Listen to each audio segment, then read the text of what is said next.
2022, 70-year-old Abigail Norris was feeling good as she walked out of the Newark, New Jersey airport. It was chilly outside, but she didn't mind.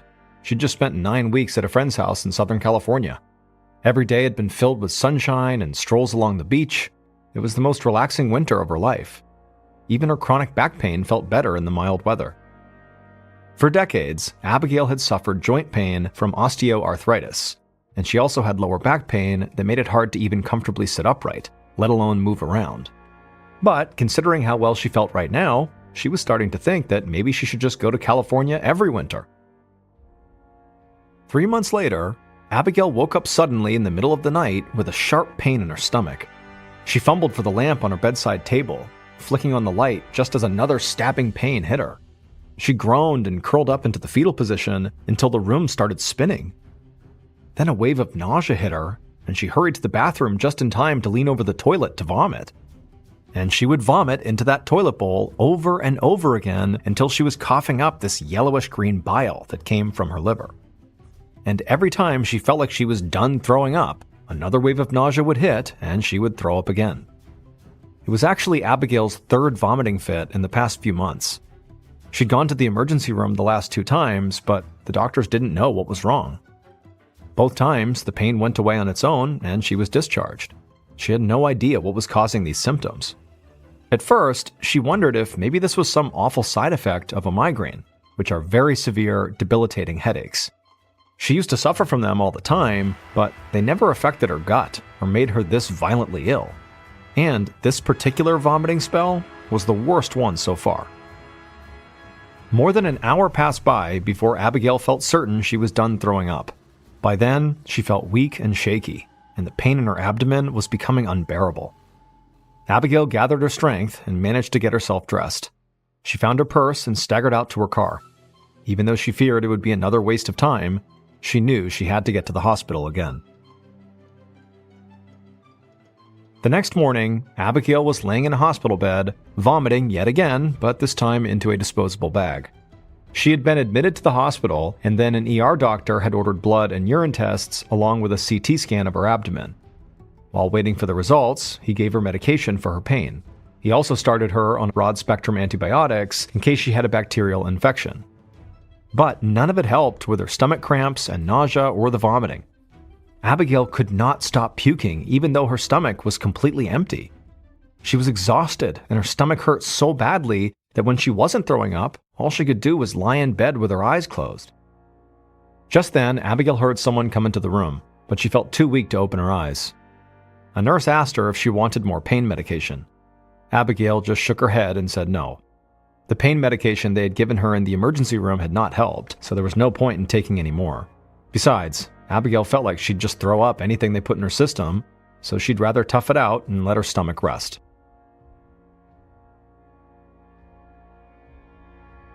Later that morning, when Dr. Howard Pinter entered his new patient's room, Abigail's room, he was hit with the stench of fresh vomit. The acid smell lingered in his nose as he approached her. Abigail lay motionless on the bed, her eyes closed. She looked too weak to move. Her face was pale and glistened with sweat. The hair around her face was soaked through and matted to her forehead. It was clear she'd had a long and sleepless night. Dr. Pinter said her name, and he watched as her eyes fluttered weakly, but she didn't say anything. He realized this was likely the closest thing to a hello that she could muster. He asked her if she could tell him where the pain was coming from, but all Abigail could do was make this low moaning noise, as though talking took too much work. So, Dr. Pinter began an exam, and he pressed gently on her abdomen, asking if that made the pain worse. If he could figure out exactly where the pain was coming from, it would help him diagnose her. But Abigail didn't even seem to notice his hands on her, so he just continued to press up and down on her belly, trying to pinpoint the origin of her pain, but she didn't react to anything he was doing. Her entire abdomen was apparently throbbing in pain, but him pressing on her abdomen made no difference to her. Because her pain was so widespread, the doctor knew he could probably rule out conditions like appendicitis or kidney stones, which tend to show up in one specific place. But there was a laundry list of other conditions that could cause abdominal pain like this, and so Dr. Pinter hoped that the true cause would show up either on her CT scan or her lab work. An hour later, Dr. Pinter sat at his desk looking over Abigail's blood test results as well as images of her abdomen from the CT scans. On these scans, he couldn't see anything that would cause pain throughout the entire region, but something seemed to be wrong with the quality of the images. He looked through her medical records, and he quickly found an explanation. Abigail had had a small device called a nerve stimulator implanted in her abdomen years ago to help treat her chronic migraines. It worked by sending electric pulses to her nervous system to alter the way her brain experienced pain. However, since the device was electronic, the interference from it was reducing the picture quality of our CT scans, which made it hard for Dr. Pinter to pinpoint the cause of Abigail's stomach pain. But the scans were not the only thing that troubled the doctor. There was also her lab results to consider. Her white blood cell count was extremely high, which suggested she was fighting off an infection or inflammation. And the doctor saw yet another problem too. When body tissue does not receive enough oxygen, it begins to die and releases an acid into the bloodstream. Abigail had a rising level of this acid in her system, which meant that some of her tissue could already be dying. Dr. Pinter worried that she might have a condition called ischemia, which occurs when the supply of blood to the organs is cut off. This condition can lead to a heart attack or stroke. Unfortunately, the CT images were not good enough to identify any blockage in the blood supply that could be causing ischemia. However, Dr. Pinter knew he had no time to lose. He grabbed his phone and called down to the cardiology department and scheduled Abigail for emergency surgery later that afternoon. He needed a vascular surgeon to literally open up her abdomen and look to see if something was blocking her circulation and also to remove any dying tissue. A few hours later, Dr. Pinter received a call from the surgeon who had performed Abigail's procedure. The good news was that Abigail came through the surgery just fine. Her organs looked perfectly healthy and her blood vessels were functioning properly. She did not have ischemia. In fact, it looked like there was nothing wrong with her arteries at all. Dr. Pinter was glad to hear that Abigail looked healthy, but in reality, she was still very sick with something, and now he had no idea what could be causing these stomach cramps, the high white blood cell count, and the rising level of acid in her body. What he really needed was to get Abigail strong enough so she could speak. That way she could answer questions about her pain and her previous vomiting spells. Without her talking, he feared they'd never get to the bottom of her issue.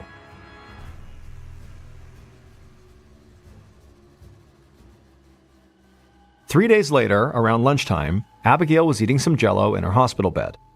Until this point, she'd been getting her nutrients through an IV. This was the first true meal she'd had since she arrived at the hospital, and if it were up to her, it was going to be the last. She just wanted to go home. That morning, the pain in her abdomen had finally subsided. She'd stopped vomiting and could now keep fluids down. For the first time in days, she actually felt hungry. It was like her illness had disappeared. And her updated lab results seemed to support that idea. Her blood and urine showed no signs of an infection. And so, just like the last two times Abigail had a very serious vomiting and cramping spell, it seemed like everything just sort of went back to normal. The medical staff didn't have an explanation for why she was suddenly better, and so Abigail felt like she was just wasting time and money by staying in the hospital. But a moment later, Dr. Pinter appeared in the doorway, and he told Abigail that he might have an explanation for her pain. Abigail was surprised, but intrigued, and asked him to explain. Dr. Pinter said he had two theories. The first was that she might have a rare nerve condition called abdominal migraines. He explained that when Abigail first arrived at the hospital, he had pressed a hand on her stomach to see where the pain was coming from. That's what made him think that she might be suffering from nerve pain, one of the few types of pain that does not respond to pressure. Plus, Abigail had a history of regular migraines, and he explained that abdominal migraines are related to migraine headaches, but they show up as abdominal pain, nausea, and vomiting, rather than the more typical headaches. Dr. Pinter said the other possible theory for what was causing her pain was that she could be suffering from abdominal epilepsy, a very rare type of seizure that causes severe abdominal pain. It's most common in children, but adults can suffer from it as well. And so he asked her if she wouldn't mind staying at the hospital long enough to let the neurology team examine her.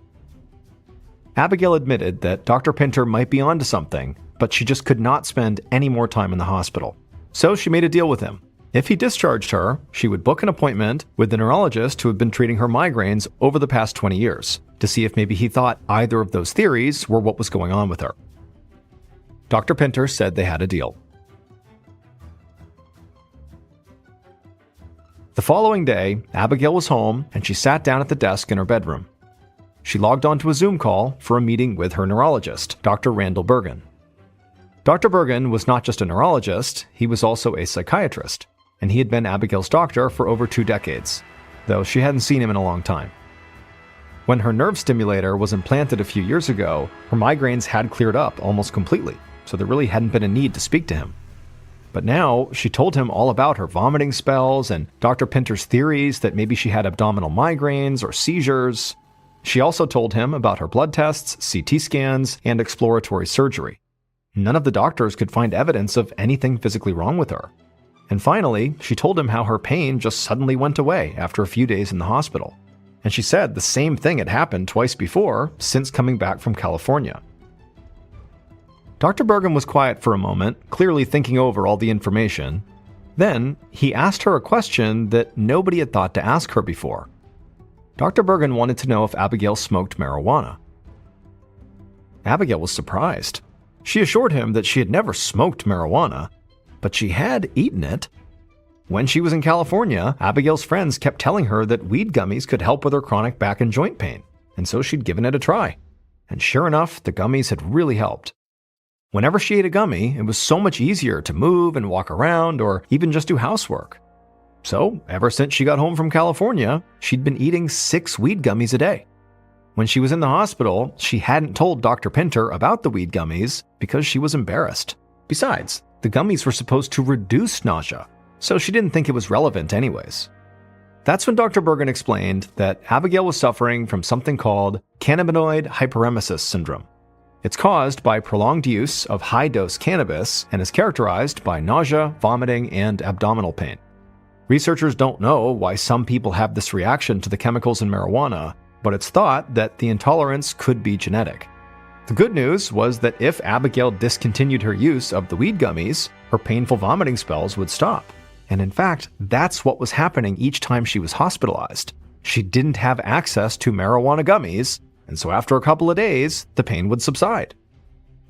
However, the weed gummies made Abigail's life so much better that at first, she actually really didn't want to stop using them despite the downside. So she tried lessening the dosage and the frequency, but still, she would get violently ill and have stomach pains, and so eventually she did stop taking them altogether. And while her lower back pain and osteoarthritis did come back, she at least stayed out of the hospital and has not experienced pain or nausea since.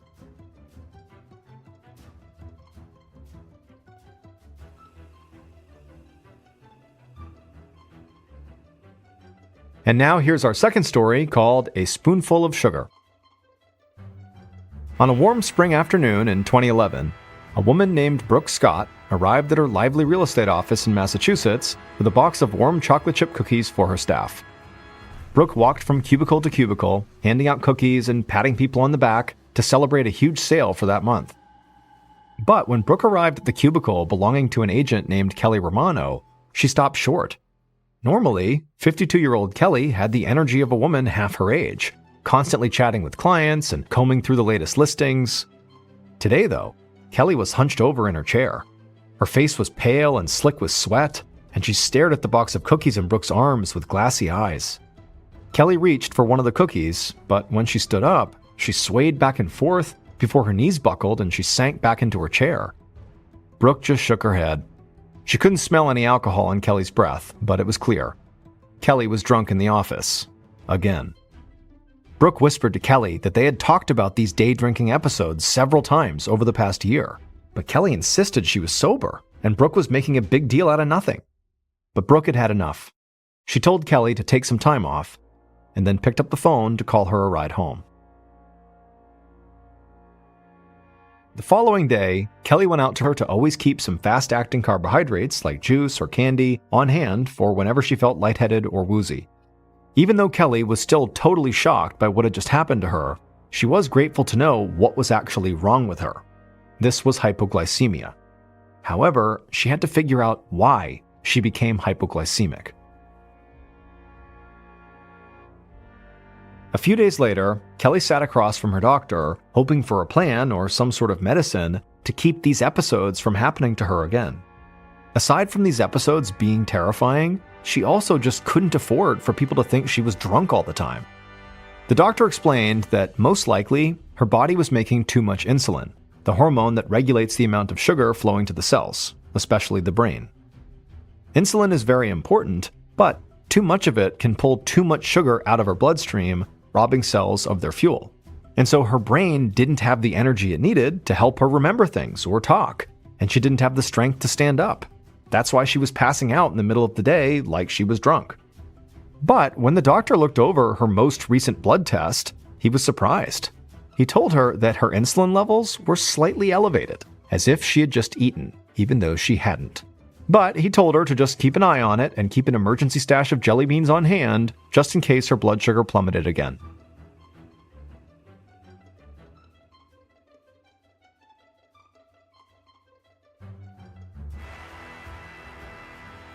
More than a year later, Kelly's husband, Peter, paced around his office with his phone to his ear. He was trying to reach Kelly at work, but she wasn't answering her office line. He had left her 4 messages in the past hour, and he was getting worried because she hadn't called him back. He sighed in frustration as his call went to voicemail again, and he left message number 5. Over the past 12 months, Peter had helped Kelly manage her low blood sugar. He stocked the fridge with juice boxes and made sure there were always packs of her favorite candy in her purse. He knew his wife was not happy with the 25 extra pounds she had gained from all the extra sugar, so he made sure they always went for a walk together before work. Peter knew Kelly was doing her best to keep her struggles from her colleagues, and for a while, it had worked. She didn't have any more of those low blood sugar moments when her colleagues thought she was drunk. But lately, Peter had noticed her low blood sugar moments were getting more frequent, and Kelly had to eat more and more sweets to snap out of them. And so that's why he had gotten into the habit of calling her at work every afternoon to check in on her. After still not hearing back from his wife, Peter decided to call the front desk at Kelly's office and ask the receptionist to check on Kelly. The receptionist said she could actually see Kelly right now sitting at her desk, and from the looks of it, it seemed like Kelly was sort of talking to herself. Peter's stomach immediately sank because this sounded like the start of an episode. But the receptionist told him there was a bottle of apple juice on Kelly's desk, and at that, Peter brightened. It sounded like his wife had the situation in hand. As long as she drank the juice, she would be fine. He thanked the receptionist and hung up, feeling a bit relieved, but still wanting to talk to Kelly that night to make sure she really was okay. But when Peter got home that night, he found Kelly stumbling around their kitchen, slurring her words. And so immediately, Peter jumped into action. He held a glass of orange juice to her lips, and after a moment, she kind of came back to herself. And once she had recovered, he insisted this had gone on long enough. They both agreed Kelly needed to see a specialist.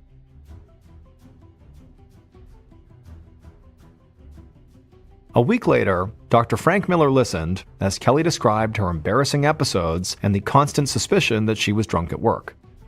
Dr. Miller was an endocrinologist, which is a doctor who specializes in hormone disorders. Dr. Miller swiveled his chair to the computer screen to take a look at her blood work, and he saw that her blood contained an amount of insulin that was normal for someone who had just eaten. However, Kelly had taken the test on an empty stomach. Dr. Miller double-checked with Kelly, and she insisted that really, she hadn't eaten anything and only had sips of water for the 12 hours before she took this blood test. Dr. Miller looked at the results again. Kelly's pancreas, the organ that makes insulin, was busily doing its job, even though there was no sugar in her body to process.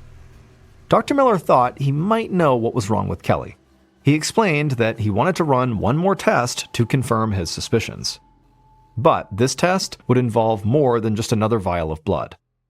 The test was called an endoscopic ultrasound. He explained that he would guide a long, flexible tube fitted with a special instrument down her mouth and into her digestive system. He would wind it through her body until it landed near her pancreas. Then he would take a good look and tell her what he found.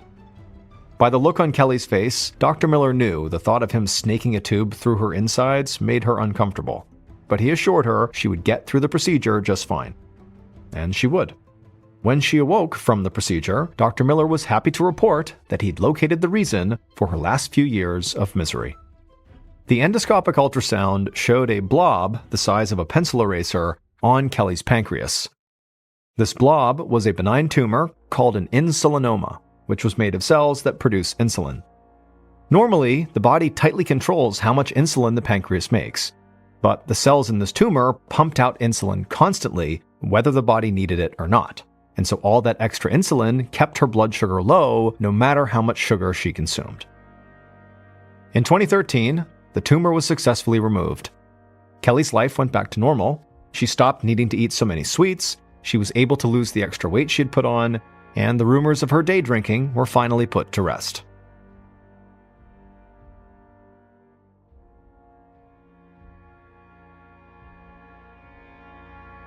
Fred Jablin watched with pride as his 3 children filed ahead of him into Temple Beth Ahaba's Friday evening service. The night, October 29, 2004, was cloudy and cool, and in Richmond, the capital city of Virginia, the maples and oak trees were still decked out with red and gold fall foliage. Even in the twilight darkness, the autumn colors glowed around the synagogue, the oldest Jewish house of worship in the city of almost 200,000 residents. Just the sight of Beth Ahaba and the graceful columns that fronted the stone and brick building always made Fred feel better, a little less anxious and a little less worried. And every time he walked past the familiar plaque outside the temple and read the words, quote, "What doth the Lord require of thee? Justice, mercy, humility," Fred reminded himself that those 3 qualities had already helped him get through the worst years of his life. And he believed now that those same 3 qualities, justice, mercy, humility, would help guide him and his son and 2 daughters into a happier future.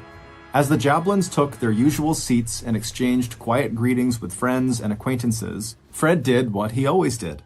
He made a point of reflecting on just how important religion, community, friendship, and the support of his colleagues at work were to his life and his family.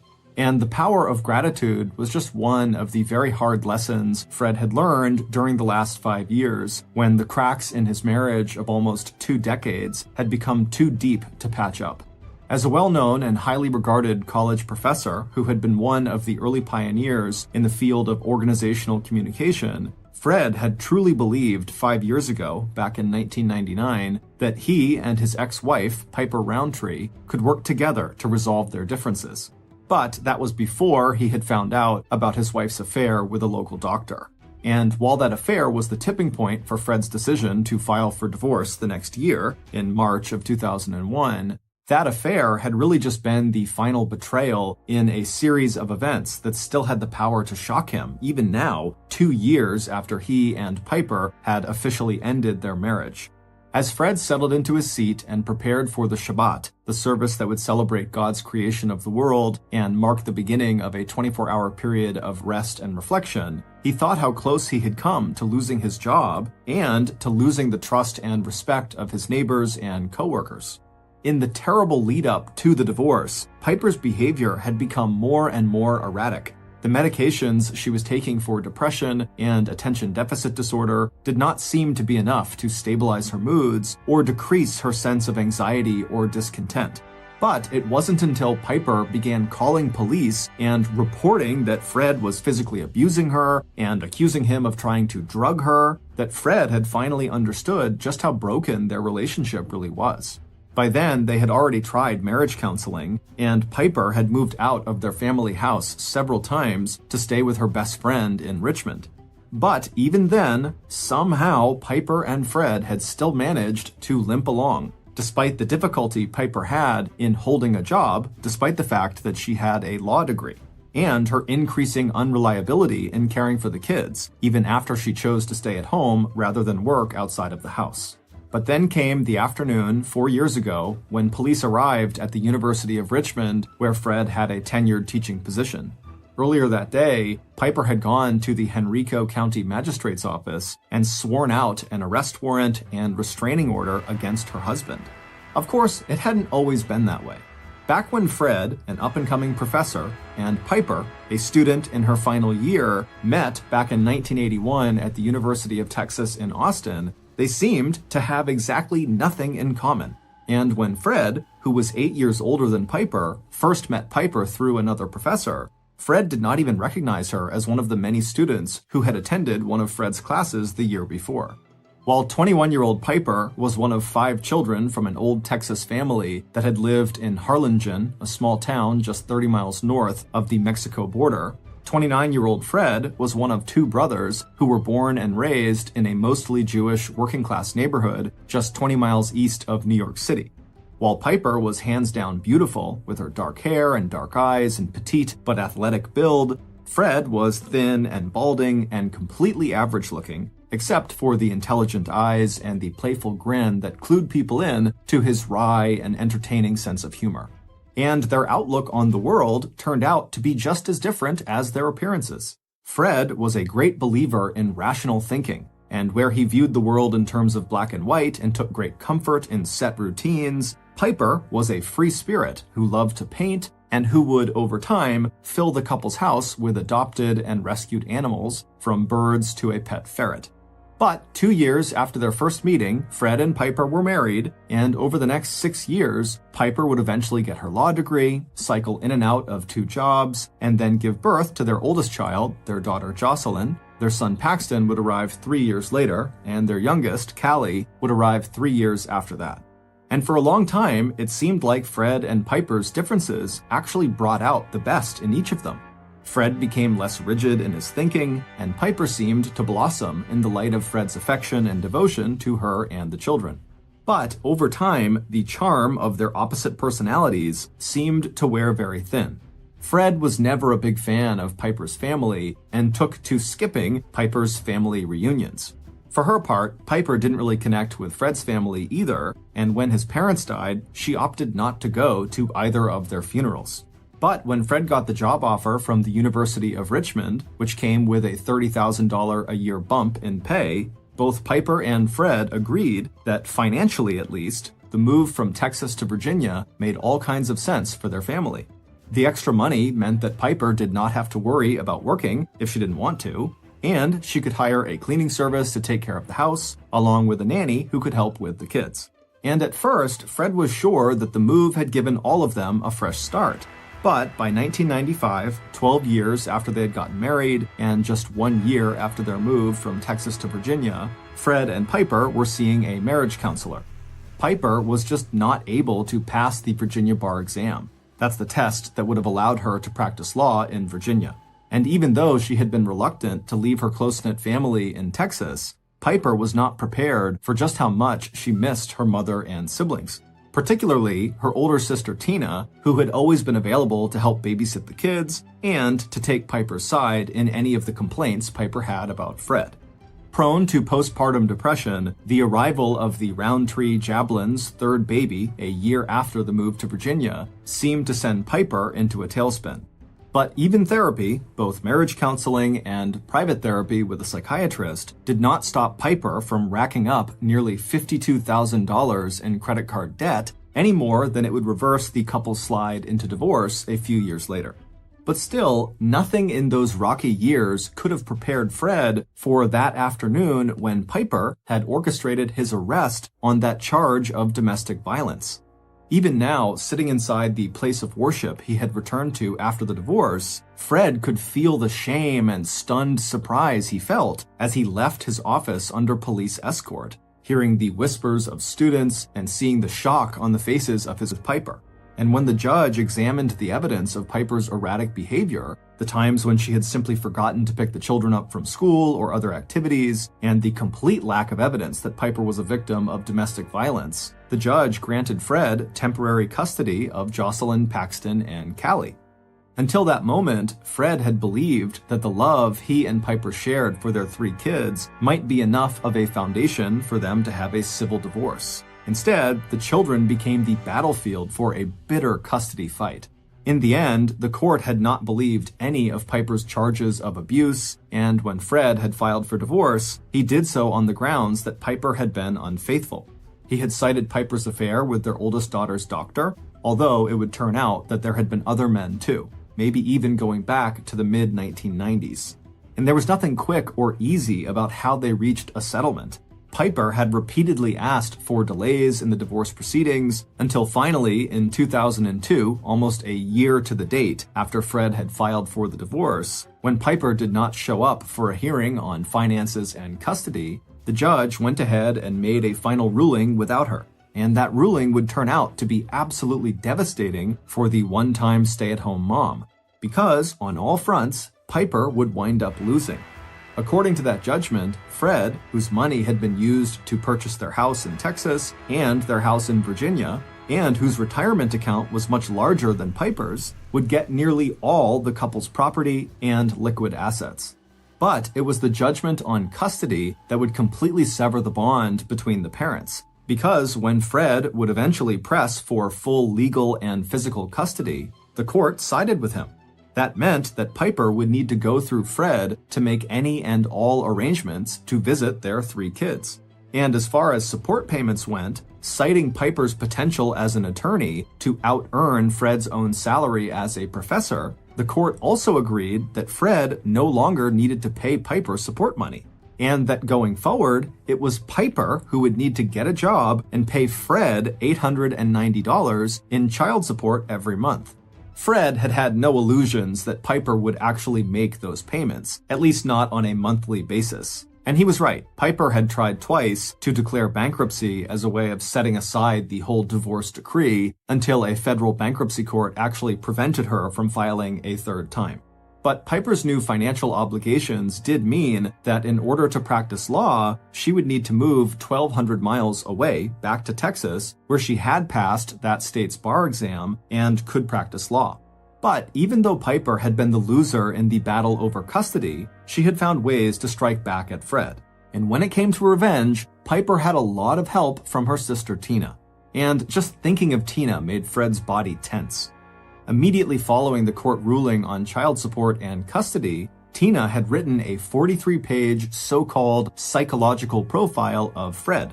A nurse practitioner who ran her own women's healthcare clinic, Tina was not a licensed mental health professional. But that did not stop her from attacking every aspect of Fred's character, personality, and temperament. In the report, Tina accused Fred of physical and sexual assault, drug abuse, and various personality disorders. She also warned parents that any child or minor that Fred had contact with was at risk of being psychologically abused. Describing the report as a, quote, court document, so it sounded very official, Piper then emailed her sister's denunciation of Fred to his coworkers and university administration, as well as to members of the Parent-Teachers Association at the schools the children all went to, and to the leaders of the scout clubs the kids attended, and to the list of friends and acquaintances Fred and Piper had once shared. During that especially dark period, when the divorce and the pain was so raw that Fred questioned if life could ever seem normal again, he had wondered who hated him more, his ex-wife Piper or his ex-sister-in-law Tina. Just the thought of that question made Fred doubly relieved that he had changed his will just this last year so that in the event of his death, custody of his kids, along with the control over the financial assets his kids would inherit, would go to his brother, Michael, who lived with his wife and their 2 kids in Northern Virginia. Fred had also installed a home security system just in case. He'd never forgotten the time when Piper had taken their youngest child and disappeared without telling Fred, only to turn up in Texas at her sister Tina's with a story of how Fred had started trying to drug Piper. In fact, it had been the other way around. After Fred and Piper split, Fred had learned from a neighbor that Piper had confessed to spiking Fred's morning coffee with the antidepressant Prozac. Fred was suddenly brought back to the present by a gentle nudge from his 15-year-old daughter, Jocelyn. And he realized with a start that he had spent the last several minutes just going through the motions of the Friday evening service. He thought again of the plaque outside the temple, that what the Lord asked of him was justice, mercy, and humility. Fred was self-aware enough to know that when he and Piper divorced 2 years ago, he was thinking more of justice than he was of mercy or humility. But now, 2 years after the divorce agreement was signed, it seemed like both he and Piper had reached a much better place, both as a divorced couple and as individuals. It had taken Fred a while, but he had grown into his all-consuming role as single dad, and all 3 kids were doing exceptionally well.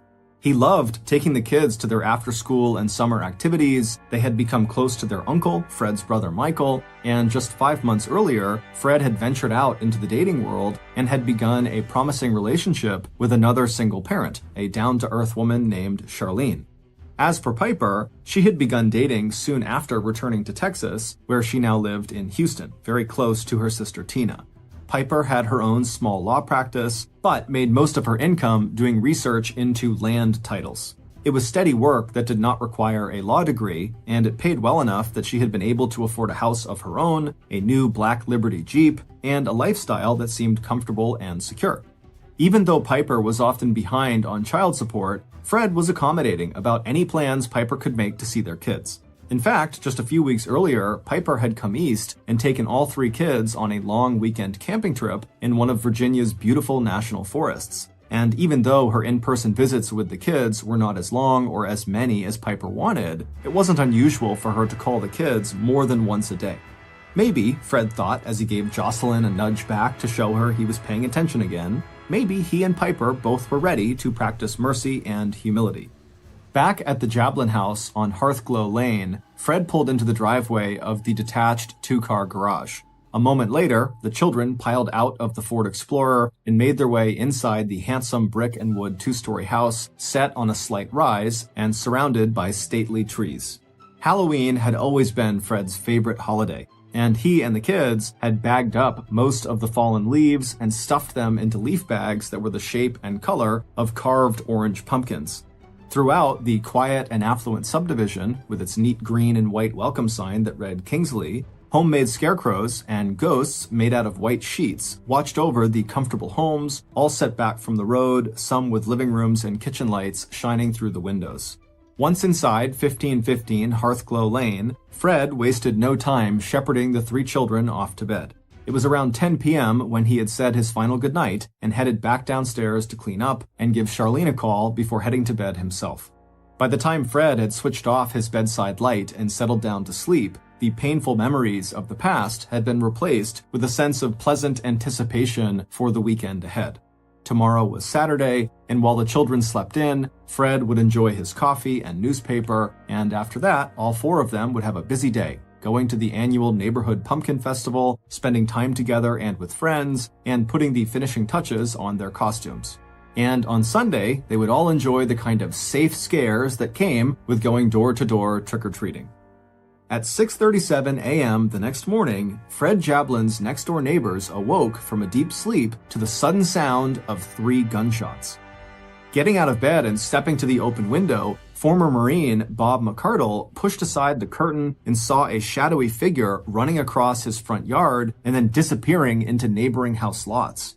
While dogs began barking and other neighbors were wondering if a car had backfired or if a hunter was shooting ducks down on Tuckahoe Creek, Bob immediately picked up the phone and called 911. Within minutes of the call, 3 officers from Henrico County Police Department were climbing out of the patrol car in front of the McCardle home.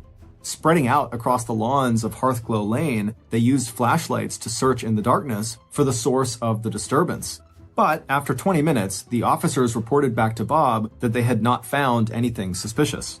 Bob told them that once it was light, he and his wife would take their dog out for a walk, and if they saw anything that could explain the shots, they would follow up with another call to police. 25 minutes later, it was Doreen McCardle who called 911. Trying her best to keep the panic out of her voice, she explained to dispatch that she, her husband Bob, and their dog were now standing outside of their neighbor's house at 1515 Hearthglow Lane, and Bob had just discovered the body of Fred Jablin.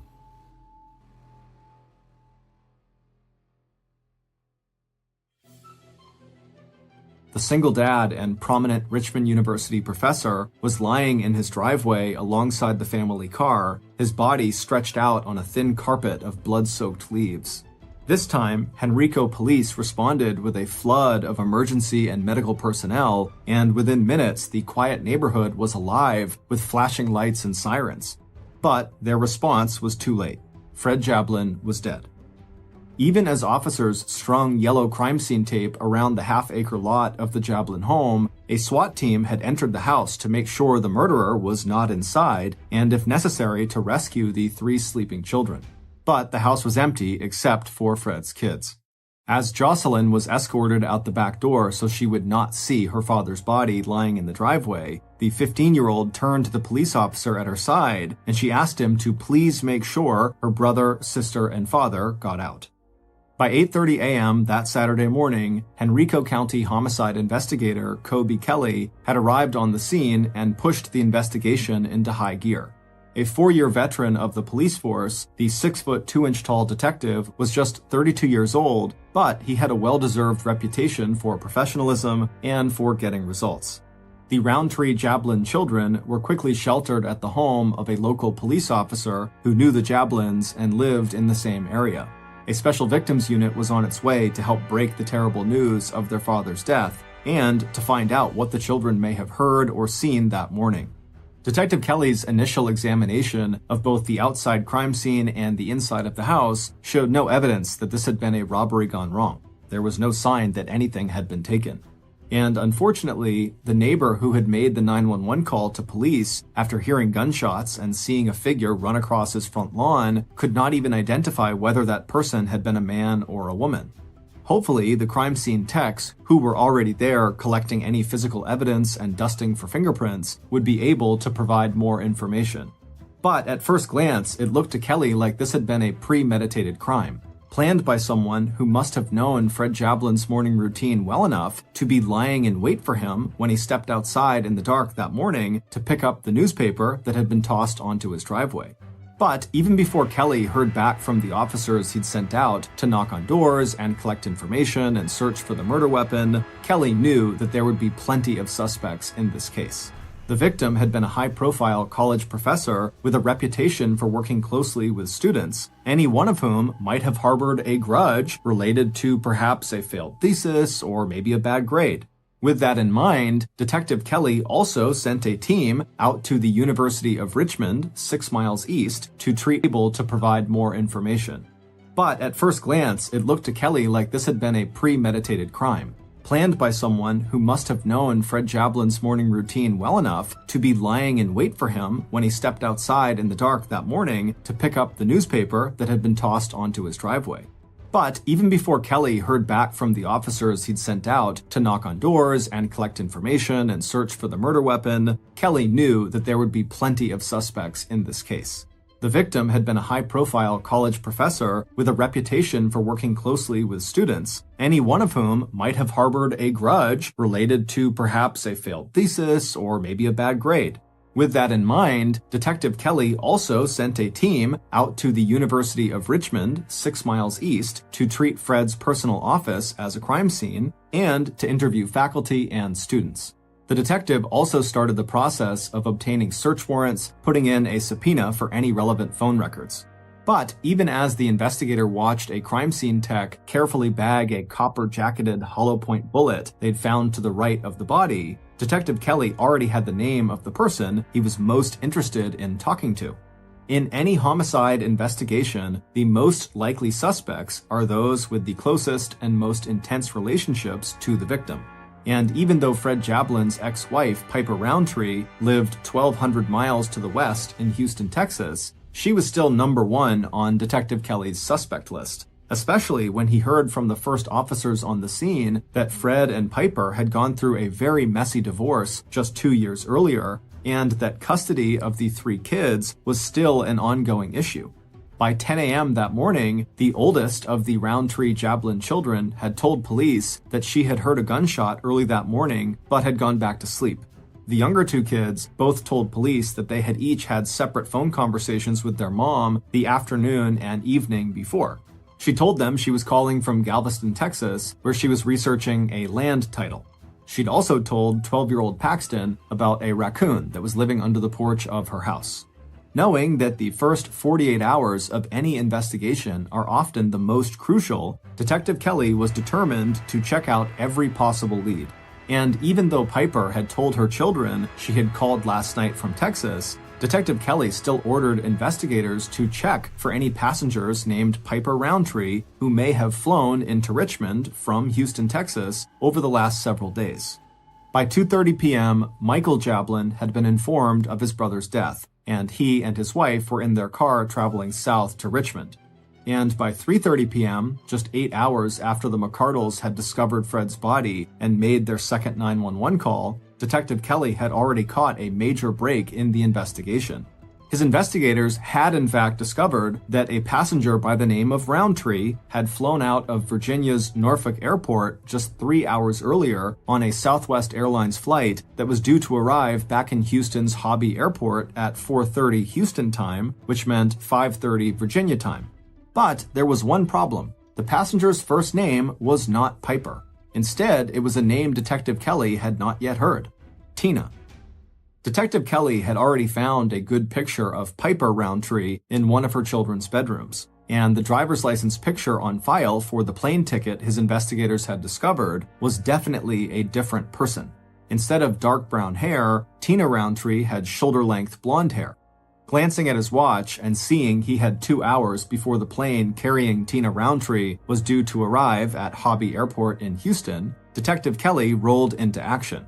Contacting police in Houston, he sent them pictures of both Piper and Tina Roundtree and asked them if they would go to Hobby Airport in time to locate a passenger getting off that Southwest Airlines flight who looked like either of the two women.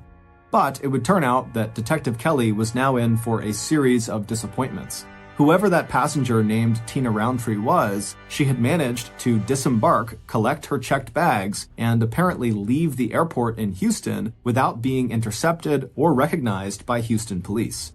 And when Officer Kelly finally reached Piper Roundtree by phone in Houston that night at 9 p.m., 14 hours after Fred had been declared dead, it would turn out that Piper Roundtree would have a rock-solid alibi for the time of the murder. And after being informed by a friend in Richmond about Fred's murder that morning, the only thing Piper wanted to talk about now was where her children were, who was taking care of them, and how they were coping with this devastating news. By now, Detective Kelly had also been filled in on the identity of Tina Roundtree, Piper's older sister, who also lived in Houston. Realizing that he would need to conduct this investigation in 2 different states, Detective Kelly and his partner headed to Houston to interview the Roundtree sisters. Before leaving, the lead investigator assigned Detective Chuck Hanna and one other investigator to follow up on leads in Richmond.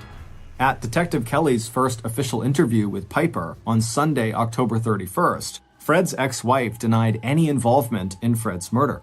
And not only would a friend of hers, who was also a lawyer, place Piper in his office before that Southwest flight ever arrived back in Houston on Saturday, October 30th, the day Fred was killed, Piper would also be able to locate someone who could provide further confirmation of her alibi, a stranger who had seen her at a local bar in Houston on Friday night, when the passenger flying under the name Tina Roundtree had already landed 1,200 miles away in Richmond, Virginia. As for Piper's sister, Tina Roundtree, where Piper had reacted to the news of Fred's death by wanting to talk about when she could see her kids again, Tina had reacted to the news by being aggressive in her criticism of Fred. She held nothing back when it came to listing his faults as a father, a husband, and a human being. But even though the hatred Tina expressed was strong enough to constitute a possible motive for Fred's murder, Tina, who had been seen at her health clinic over the weekend, also had an alibi for the Friday night before Fred's murder and the Saturday morning when he was found dead by his neighbors. And both sisters pointed to alternative suspects that were much closer to 1515 Hearthglow Lane than Texas was. First on that list was Michael Jablin, the brother who stood to gain control of Fred's financial assets. And what about Fred's latest love interest? Had police interviewed Charlene yet? And finally, without providing any names, Piper also hinted darkly at enemies Fred had within the University of Richmond. And when Virginia investigators dug deeper into the money trail behind the passenger tickets belonging to the still unidentified person who traveled under the name Tina Roundtree, the case only got more confusing. The airplane tickets had been purchased by Piper's former boyfriend on a credit card he said he hadn't used in weeks and had assumed was lost. And when investigators in Richmond found a reservation under the name Tina Roundtree at a motel in Richmond for the night before Fred's murder, the name of the person who actually checked into that room showed up in the motel records as Geraldine Smith. And drifting in the background behind the Roundtree sisters, there was Tina's on-again, off-again boyfriend, who had recently taken Piper off to a shooting range for some target practice. Meanwhile, both Piper and her sister Tina started ducking out on any more interviews with law enforcement. Instead, the two sisters checked into the expensive and stylish Houstonian Hotel in central Houston. The only thing Piper seemed to care about now was arranging a court hearing in Virginia to get custody of her 3 kids. And Tina, who had appointed herself as Piper's guardian and champion, was there to support Piper and keep the press and police at bay. So despite a promising start, 3 days after the Virginia police had arrived in Houston, Texas, progress into Fred Jablin's murder came to a stuttering halt. And even though detectives in Richmond had turned up some promising evidence, what police needed was someone who could positively identify the airline passenger who went by the name Tina Roundtree and then place that person in Richmond at the time of Fred's murder. And on Wednesday, November 3rd, 5 days after Fred Jablin was killed, police finally got the tip they needed to break the case. Based on an interview with a Southwest Airlines ticketing agent and the deconstruction of hundreds of cell phone calls placed during the days before and after Fred Jablin's death, here is a reconstruction of what happened outside of 1515 Hearthglow Lane on the morning of Saturday, October 30th, 2004. Anyone who knew Frederick Mark Jablin also knew he was a man who enjoyed his routines, especially after all the disruptions of the last 2 years. He found new meaning in simple pleasures, like getting up at the same time every morning, retrieving his newspaper from the side driveway, then enjoying a freshly brewed pot of coffee in his quiet kitchen. And on this Saturday, when Fred stepped outside dressed in his navy blue sweatpants, sweatshirt, and robe, he also enjoyed knowing that he and the kids could spend the day together, getting ready for Halloween. When he and Piper were together, it had been Fred who took the family pictures, even though it meant that he himself was rarely in any of them. This year, he would make sure to have his neighbors take pictures of him and the 3 kids. It had been a long haul getting through the divorce, but despite the painful memories that had preoccupied him last night during the Friday evening service at Temple Beth Ahaba, the fact was that Fred felt pretty good about his life and about his kids. He and Piper might not see eye to eye, and Fred doubted he'd ever fully trust his ex-wife again, but he knew she loved their kids as deeply as he did. As Fred headed slowly for the driveway, he could see the tall trees that ringed the big backyard and feel the chill air on his face and ankles. This time tomorrow, daylight savings time would come to an end and clocks would have been set back an hour. Instead of darkness, he'd be watching the sun rise. Still, he liked this feeling of being all alone, the only person awake and outside. Except that Fred was not alone. Standing quietly in the shadow on the far side of the garage, Fred's killer had felt their pulse quicken at the sound of the back door opening and then closing softly behind Fred. Now, the killer heard the slight rustle of leaves as Fred turned right out of the back kitchen door and began walking towards the open space between the house and the garage, which was set back even farther from the street than the house was. The newspaper lay neatly folded on the far side of the black Ford Explorer that was parked near the top of the driveway. The killer knew Fred would walk between the garage doors and around the front bumper of the vehicle to retrieve the paper. And when Fred did exactly that, the killer would be ready. Now adjusting their blue latex gloves, the killer took a slow, deliberate breath. The killer assumed the children were asleep in the house, but even if they were awake, or if they woke up, and even came down the stairs or looked out the bedroom windows, they wouldn't see anything. The killer would be gone, and Fred's body would be hidden from view by the big black car in the driveway. A moment later, the sound of rustling leaves gave way to the sound of slippers on pavement. But as Fred rounded the front bumper of his Ford Explorer, the garage doors on his left and the children's basketball hoop on the other side of the driveway facing him, he paused for a second before making another quarter turn to his right to scan the ground for the folded newspaper. At that moment, Fred's killer stepped out of their hiding place on the far side of the garage. This shot would not be fired at point-blank range, or even close enough to leave any gunpowder residue on Fred's sweatshirt or robe, but the killer would still hit their target. A moment later, as Fred straightened and began to turn back towards whatever he had just seen out of the corner of his eye, his killer pulled the trigger of the .38 caliber revolver loaded with its copper-jacketed hollow-point bullets. And as the sound of the shots died away, the killer watched as Fred crumpled to the ground. Reaching the pavement, Fred's body rolled so he lay face down but still partly on his side, his glasses landing a foot or so away from his face, his knees drawn up slightly towards his chest. Although neighbors would report hearing 3 gunshots, only 2 bullets hit their mark. The second shot entered the soft tissue of Fred's right arm back to front, the bullet traveling downward and missing any vital tissue. That was the bullet that would be recovered at the crime scene in just a few hours. It was the first shot that proved fatal. That type of bullet, designed to mushroom out upon impact so it did maximum internal damage, had entered from the back, striking Fred in the lower right side before ripping upward through his spleen, kidney, liver, diaphragm, and aorta, the main artery carrying blood away from the heart. By the time the first dogs in the neighborhood had started to bark, the killer was running across the neighbor's front lawn towards the darker shade of the trees that bordered each house lot. The medical examiner, who would later perform the autopsy on Fred's body, could not rule out the possibility that if Fred had been found immediately after that first 911 call at around 6:37 a.m., he might have survived his injuries. Still, the first medics on the scene an hour later had done everything they could. Despite not finding a pulse, they still turned Fred onto his back and cut away his shirt to inject heart-stimulating drugs and to perform CPR, but they were too late. Sometime between that first 911 call and the second 911 call more than an hour later, out upon impact so it did maximum internal damage, had entered from the back, striking Fred in the lower right side before ripping upward through his spleen, kidney, liver, diaphragm, and aorta, the main artery carrying blood away from the heart. By the time the first dogs in the neighborhood had started to bark, the killer was running across the neighbor's front lawn towards the darker shade of the trees that bordered each house lot.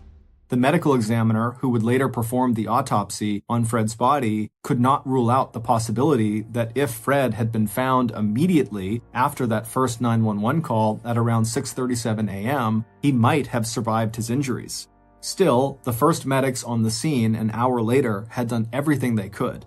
Despite not finding a pulse, they still turned Fred onto his back and cut away his shirt to inject heart-stimulating drugs and to perform CPR, but they were too late. Sometime between that first 911 call and the second 911 call more than an hour later, Fred had died of organ failure and massive internal bleeding. By the time police had covered Fred's body with a white sheet and escorted his terrified children out of the house, Fred's killer was already on the road, making the 2-hour drive south to Virginia's Norfolk International Airport. After returning their rented maroon minivan, Fred's killer made their way to the ticketing agent at Southwest Airlines. At 8:29 a.m., 2 hours after murdering Fred, the killer booked a flight first to Baltimore, 200 miles north, and then on from Baltimore to Houston, Texas. As Piper Roundtree handed the Southwest airline ticketing agent her sister Tina's ID and the ticket Piper had bought using the credit card that she'd taken from her boyfriend, Jerry Walters, she made a quick adjustment to the blonde wig she was wearing over her dark brown hair, and she also made sure her sunglasses completely covered her brown eyes. A few minutes later, when Piper sat down in the waiting area until it was time to board her 12:30 a.m. flight back to Houston, she pulled out her cell phone and scrolled through the long list of calls she had made since arriving in Richmond 2 days earlier, on Thursday, October 28th. She was smart to have asked the receptionist at the motel in Richmond to change her name in the register from Tina Roundtree to Geraldine Smith, just one more way to throw police off her trail.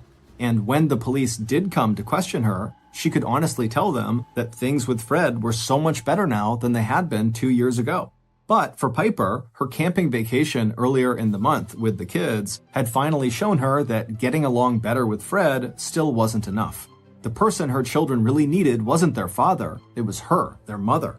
And soon enough, they would have her, and only her. As Piper tucked Tina's driver's license back inside her wallet, Piper looked closely at the small picture of her sister.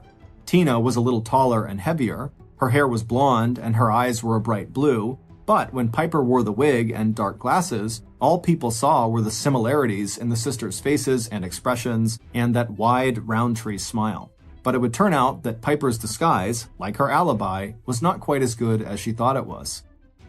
5 days after Piper Roundtree killed the father of her 3 kids, Detective Kelly from Virginia knew that in order to solve this murder investigation, he needed to get a positive ID on Southwest Airlines passenger Tina Roundtree. So, on the afternoon of Wednesday, November 3rd, the same day that hundreds of people were attending Fred Jablin's funeral service back in Richmond, the investigator made one more trip back to Hobby Airport in Houston. He tracked down the name of the Southwest airline agent who had checked Tina Roundtree's ticket and luggage on her flight from Houston out to Richmond 1 week earlier on Thursday, October 28th. When he met Kathy Molly, the big detective from Virginia showed her Tina Roundtree's airline ticket and asked Kathy if she could remember anything about the passenger. A moment later, Kathy handed the ticket back with a friendly smile. "Yeah, I remember," she told the investigator. Kathy went on to say that the passenger was a very attractive woman, nicely dressed, but there was something else Kathy remembered too.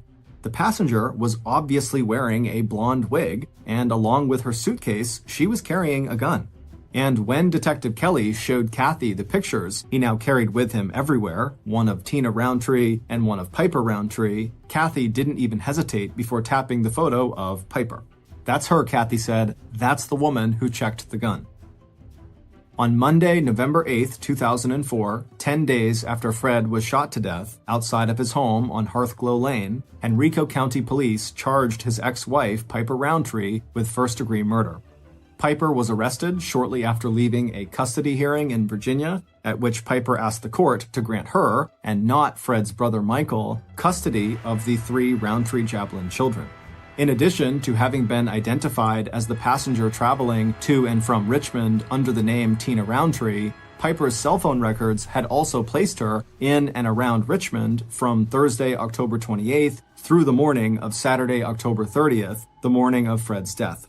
Even though Piper claimed that she and her sister Tina often used one another's cell phones, the phone that Piper used on Friday evening, the night before Fred was killed, to call her son Paxton and tell him she was in Texas, was the same cell phone that had pinged off cell phone towers in Richmond to connect that call to Paxton's cell phone.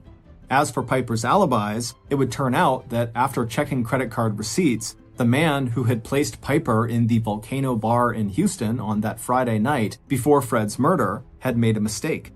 It had been Saturday night, after Piper had returned from Richmond, that she was seen at that bar.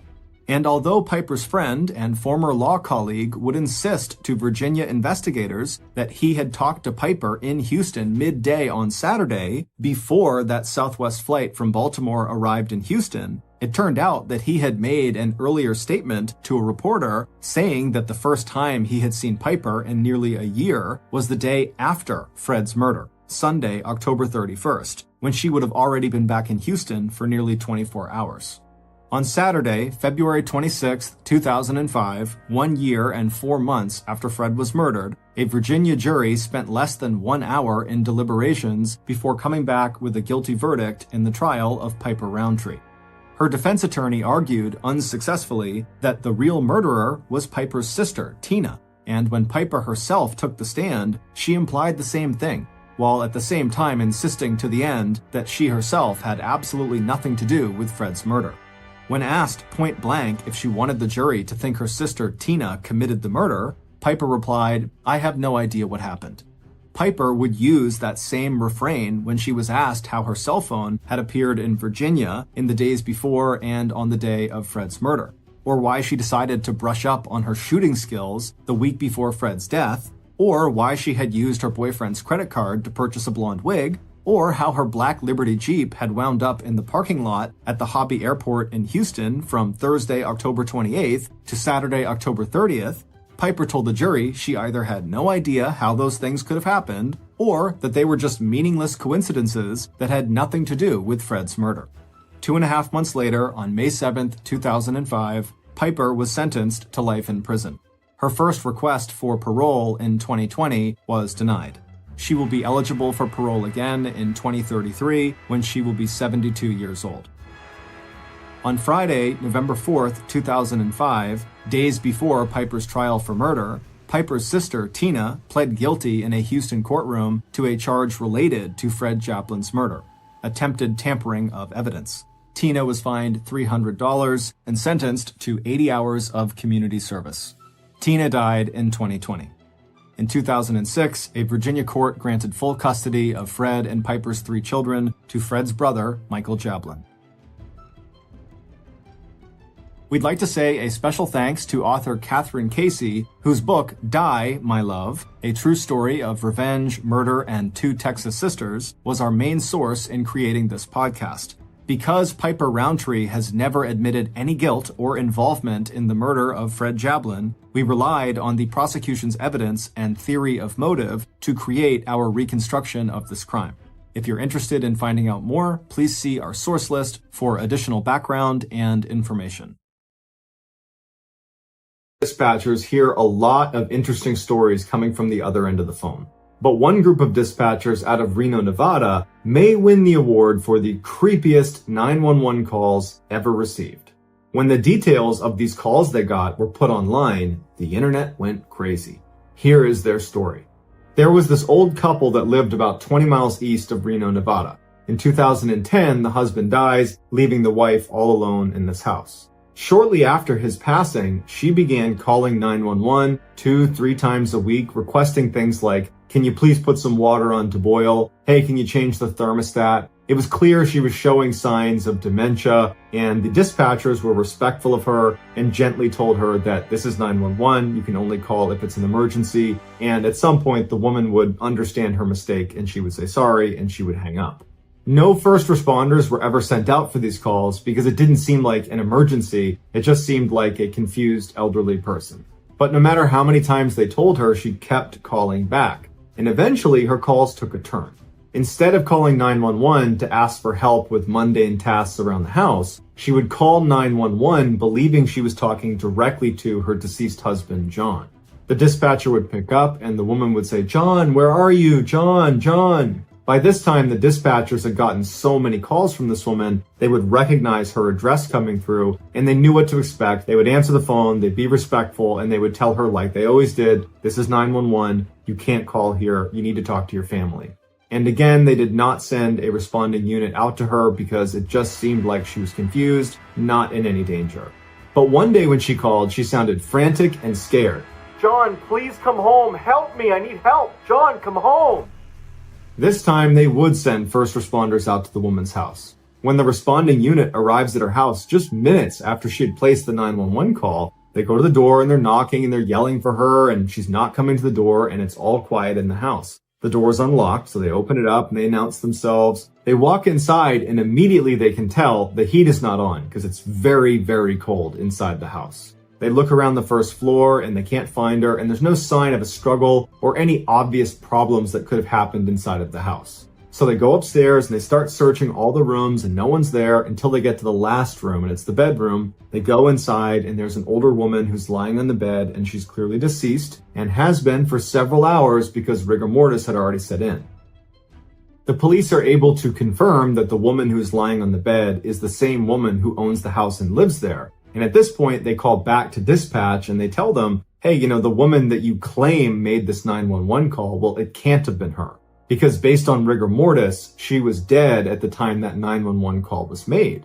But the dispatchers are like, "No way. We know what she sounds like. We speak to her multiple times a week. We have a whole protocol built when we see her address come across because we speak to her so often. That 911 call that you got that led you to that house where she was, that call was made by her." What they ultimately decide is the reason for this discrepancy is she didn't have rigor mortis. She was just stiff because it was really cold inside of her house, and that she had died in those couple of minutes between leaving the 911 call and when officers arrived. But in the back of everybody's minds, they're a little freaked out.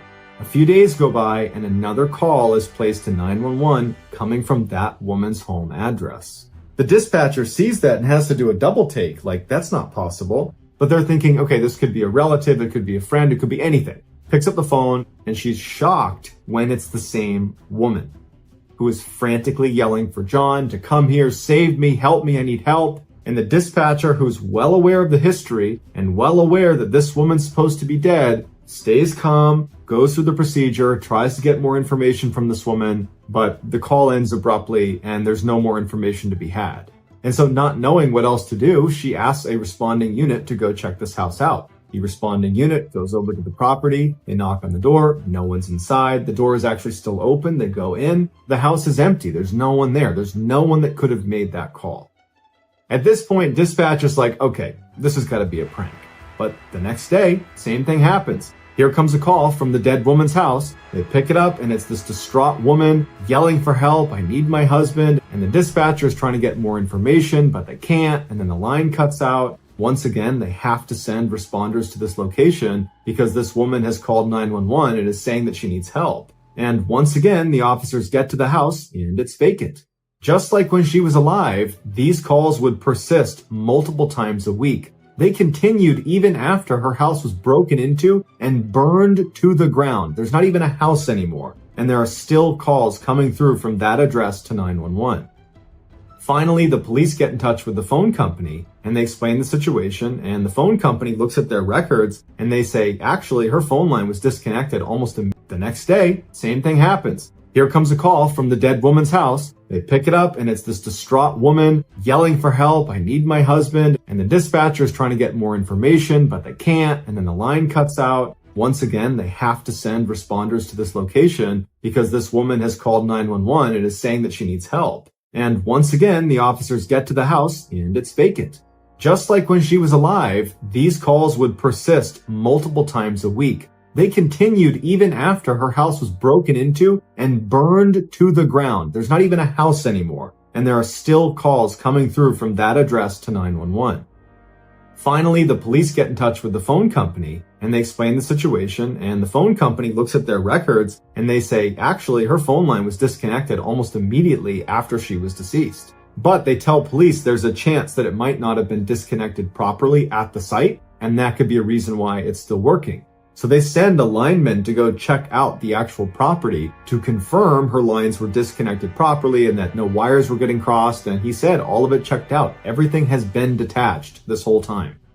The phone company thought perhaps there was a digital recording of her that got trapped in their system and was randomly bouncing to their call center. But the dispatchers would say, it doesn't sound like a recording that's playing the same every single time. It's always the same message. She's yelling for her husband to come save her. But the way she sounds is always different. It's a unique phone call every single time.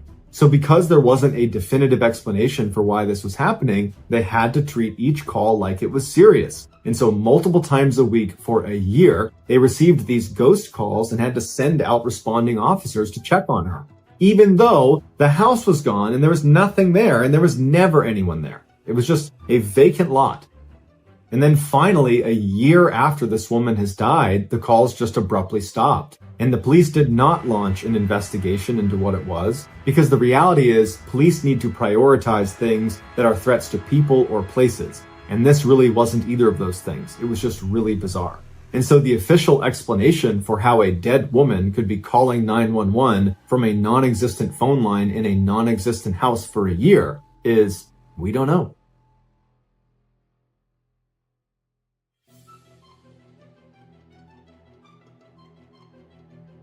Our next and final story is called The Capitol Theater Haunting.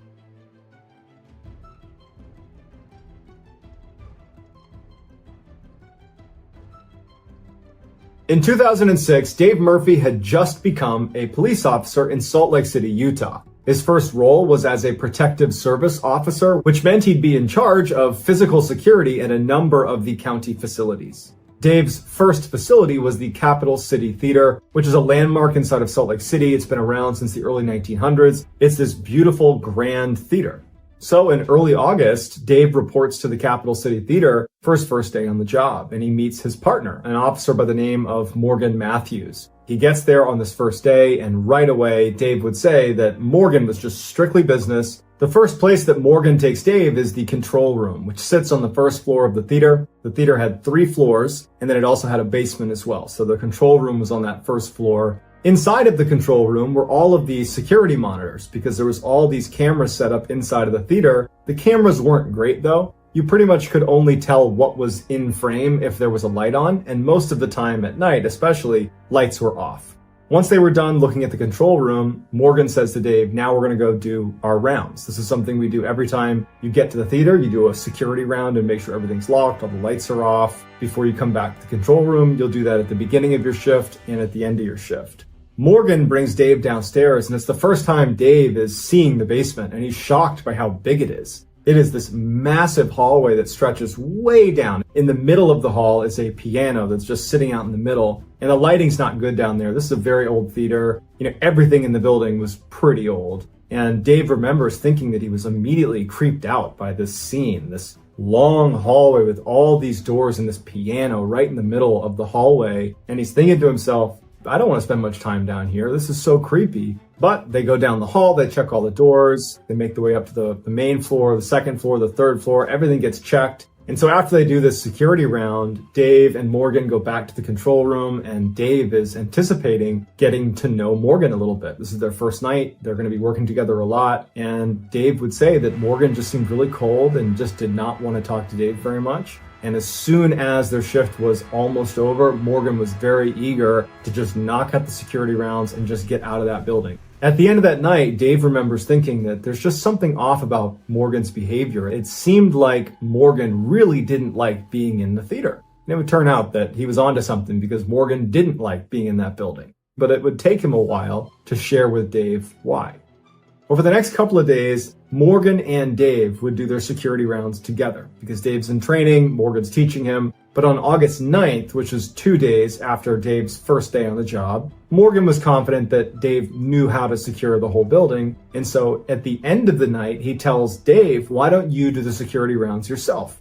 Dave feels very confident that he knows how to do it. He goes down into the basement, makes sure all the doors are shut and locked, that the lights are off. Finishes the basement, goes up to the first floor where the control room is and checks all the rooms on that floor. He goes into the main auditorium space. He's checking all the different nooks and crannies to make sure there's nobody hiding in there. He goes up to the second floor. He checks all the different rooms up there and the balcony, makes his way up to the third floor where there's all the offices of staff that work at the theater. At the end of the search, the last room he would check was the rehearsal room. And it was the only room where there was no door to it. So you'd poke your head in, kind of look around, make sure no one was in there, and then you would leave, and that's the end of your check. So Dave gets to the rehearsal room, he flips the light on, and he looks inside, doesn't see anybody, is satisfied that no one's in there, turns the light off, and as he's about to turn back into the hallway, he hears a door slam with tremendous force right across the hallway from where he was, and it was the bathroom door. And his first reaction is someone just ran out of the bathroom. Someone who had snuck into the building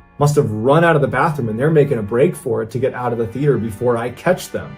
And so he instinctively picks up his radio and he calls to Morgan and says, someone's on the third floor. But when Morgan looks at the camera, he doesn't see anybody. At this point, Dave's drawn his weapon, and he's looking down the hall. He doesn't see anybody. And as he's waiting for Morgan to come upstairs to back him up so they can go look for this person that's just ran down the hall, he realizes two things. One, just because he heard the door slam doesn't mean they left and slammed it. They could be in the backing down the hall. He doesn't see anybody. And as he's waiting for Morgan to come upstairs to back him up so they can go look for this person that's just ran down the hall, he realizes two things. One, just because he heard the door slam doesn't mean they left and slammed it. They could be in the bathroom. And so he's thinking to himself, someone could be in the bathroom right now. Maybe that's why we didn't see him on the camera. And then the second thing he thought of is that door, the bathroom door, can't slam. It's got this huge hydraulic hinge to it. It can't slam. So his gun is drawn and he's aiming it at the bathroom door right as Morgan comes up on his right. Morgan draws his pistol. He's got it on the door as well. And they make entry into the bathroom. They clear all the different spaces in the bathroom and no one's in there. And there's no way to get out of there. Morgan and Dave are like, okay, well, they must not have come in here. They must have run out of the bathroom. They're somewhere in the theater. And so they decide they're going to search the entire building and find this person that clearly was just in the bathroom, and that's how they slammed the door. We're not going to worry about how they slammed the door with the hydraulic hinge. We just know it was slammed somehow. So they leave the bathroom, guns still drawn, and they start making their way down the hall. They're checking all the doors. Everything is locked. When they start making their way downstairs to the second floor, Dave recognizes through the door, because there's a door leading onto the second floor, he can see that the lights are on, and he had turned them off. And so as they're walking down the stairs, he says to Morgan, hey, did you turn the lights on the second floor? And Morgan's like, no. And so they think that whoever was here, whoever was in the bathroom is on the second floor. They must have turned the lights on. They go into the second floor, and not only are the lights on, but all the doors on the second floor had been opened. They search the entire second floor. They search every single room. No one's on the second floor. They turn off the lights. They shut all the doors. Everything's locked. When they went down to the first floor, everything was the way it should have been. Locked, lights off, nothing down there. And they go down to the basement. And even though it was creepy being down there because they've now searched the whole building and they're anticipating coming in contact with whoever is here, assuming they haven't left the building yet. And there's no one down there. They decided to review the footage from the third floor to see if they could pick up someone running in the hall around the time that door slammed. But the camera was not trained on the bathroom door. So you just have this view down the hall. You can't see the bathroom specifically, not to mention the hallway is dark and the cameras are terrible without light. And so all they're able to see is the light go on in the rehearsal room while Dave is doing his last check in there. The lights turn off because Dave's about to turn around. And then after that, you just hear this massive slam of this door, but you can't see what happened. So they don't know what to make of it. They're both very much on edge that someone might still be in the building. And so they do another sweep of the building and no one's there. And so they decide to just chalk it up and say, we were hearing things and seeing things. I'm sure it's fine. Let's just get out of here. And they leave. A couple of days later, on August 11th, Morgan is working alone. Dave wasn't coming in that day, so Morgan's alone in the theater doing a shift. And at some point in the night, as he's sitting in the control room, he thinks he hears whispering in the hall right behind him. And so after the experience he had with Dave a couple nights ago, he's on edge. So he draws his pistol right away. And so he goes out into the hallway, and immediately when he steps into the hall, the whispering seems to go farther and farther away from him down the hall. So he gets out there, he's looking around, he can't see anything. He makes his way down the hallway towards the stairs that go down into the basement, or if he wanted to go up to the second floor. And when he gets to the top of the stairwell, he's gun drawn, looking down, looking up. He hears what sounds like coughing coming from the basement. And at this point, Morgan said that he was actually pretty scared. I mean, imagine being alone in this theater. Just a couple of days earlier, you've had this weird experience with slamming doors and doors being opened and lights going on that somebody else, another police officer, witnessed with you. You're alone in this theater and you're hearing coughing coming from the basement after hearing voices behind you. That's pretty terrifying. So he very slowly starts going down the stairwell. He's getting ready to clear the corner, and just as he does, the coughing stops. He turns the lights on and he looks down the hall and there's nothing there. He starts making his way down the hall. He's checking every door, making sure it's locked, making sure that everything is secure. And he gets all the way down the hall. And as he's almost done checking the basement, he smells smoke and it's coming from a door right next to him.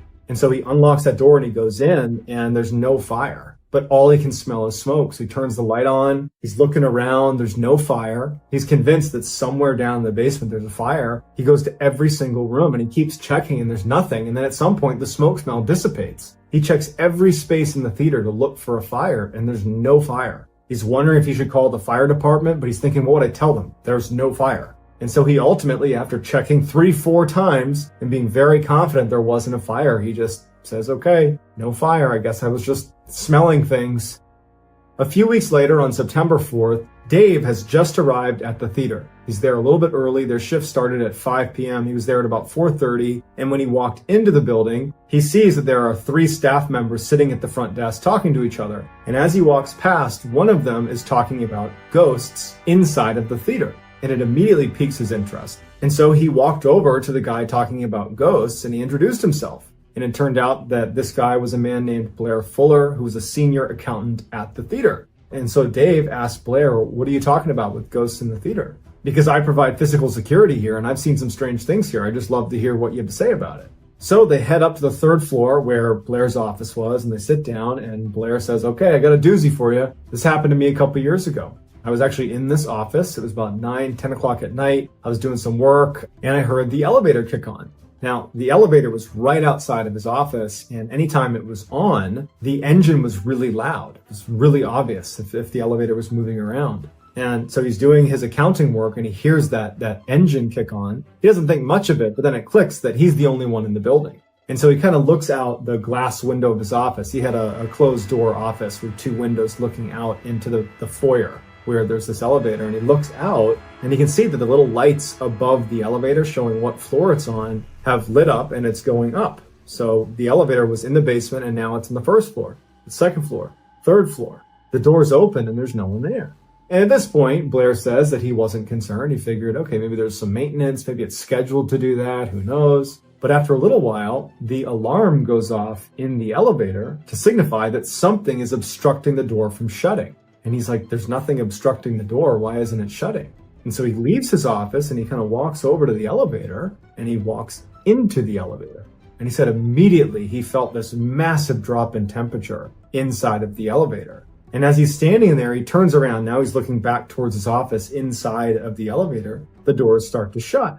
And for whatever reason, he said, I didn't get off. I just decided I'm going to ride this elevator, the basement side of the elevator. And as he's standing there, he turns around. Now he's looking back towards his office inside of the elevator. The doors start to shut. And for whatever reason, he said, I didn't get off. I just decided I'm going to ride this elevator. The basement button lights up as if someone had pressed basement and they start going down. And he's sitting there thinking, what in the world is going on? It was just on an alarm because the door wasn't shutting. And then miraculously, when I go inside of it, it suddenly works again and it's going to the basement. So he goes to the basement, the door opens, there's no one there. He steps out and Blair says that it took all of his courage to yell out, hey, is anyone down here? And as soon as he did and he didn't hear a response, he said he didn't want to make any more sound. The elevator sat in the middle of the hall in the basement. It's that huge hall with that piano sitting right in the middle. The lights are off and he pokes his head down one way. There's nothing down there. He sees the piano barely from the light of the elevator and he looks down the other way. There's no one there. And at this point, he's just so spooked. He just gets back in the elevator and he hits floor 3, floor 3, floor 3. And he's hitting like door close, door close, door close. The door closes and he goes back up to his office. He goes into his office and he shuts the door and he sits down and he's thinking like, what was that? Why did that just happen? I got to find out if they're running maintenance or something. And as he's sitting in his chair thinking about this strange experience, he hears what sounds like banging sounds coming from outside of his office in that foyer near the elevator. He just goes to his door and he opens it up and he pokes his head into the foyer and he looks to the side and there's this big filing cabinet and all of the cabinets are out. They've all been pulled out. He certainly didn't do this. And it was as if someone was one by one pushing each of them shut, these big heavy cabinets. And he's watching as one by one, these things are slamming shut, one by one until the whole thing is shut. And so he goes over and he's like trying to disprove what he just saw, that he can open up a drawer and that it will shut on its own. But none of them shut on their own. You have to shut it. Something has to shut it for it to shut. And so he packed up for the day and left and did not work another night shift at the theater. Later that night, Dave would share Blair's story with Morgan.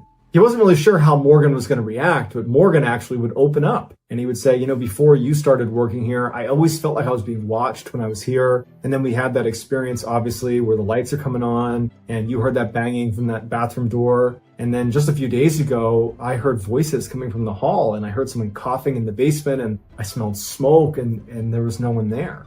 And so they start going back and forth, exchanging stories of just how uncomfortable this place made them feel. And so they're wondering what they should do about this. And Dave has this idea. He's like, my best friend, I'll invite him to come over here one night and we'll tell him that we're giving him a tour of the building and we'll just see what he says. We'll see if he reacts to anything here. Who knows? Maybe something strange will happen and then we'll have another person validate it.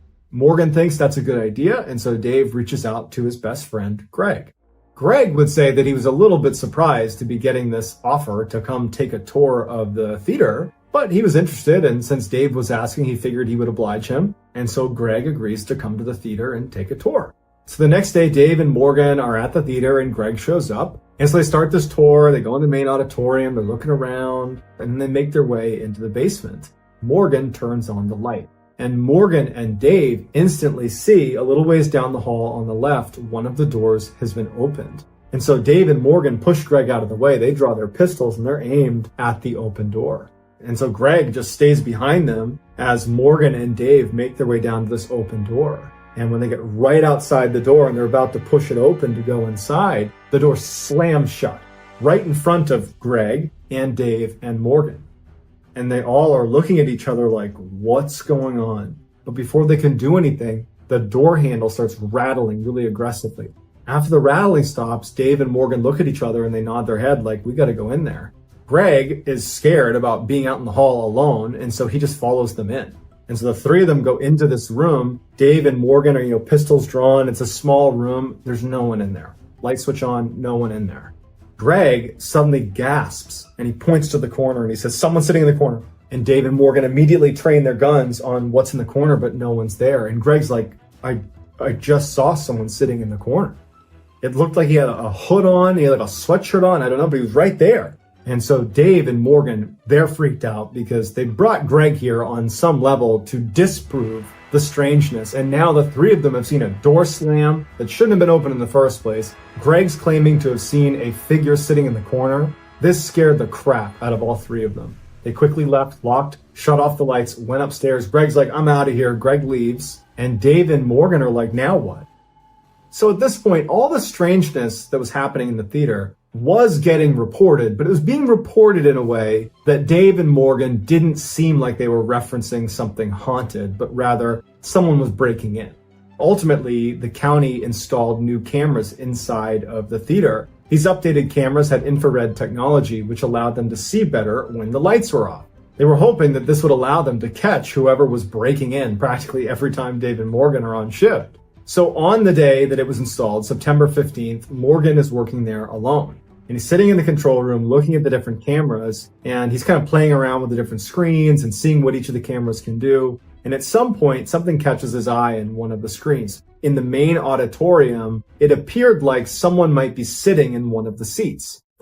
And at some point, something catches his eye in one of the screens. In the main auditorium, it appeared like someone might be sitting in one of the seats. But the camera was zoomed back enough that he couldn't get a clear picture, and he didn't know what was normal in any of these cameras, because this is the first time he's looking at any of these screens. And so he's looking at the camera really closely, and he thinks he sees someone, he can't really tell, that has a hood on or a shroud on that's just sitting in the middle of the theater. And he can see clear as day a set of eyes. And before Morgan has a chance to do it, it just starts raising into the ceiling and disappears. Morgan didn't even check to see what it was. He was done. He literally quit that day. That was his last day at the theater. A couple of weeks after Morgan has quit and Dave is working alone at the theater, he's in the control room, and all of a sudden he hears a piano playing. And there's only one piano in the entire theater, and it's sitting in the basement. It's his job to protect this place, so he knows he has to go down and check because it could be some hooligan in the building somewhere.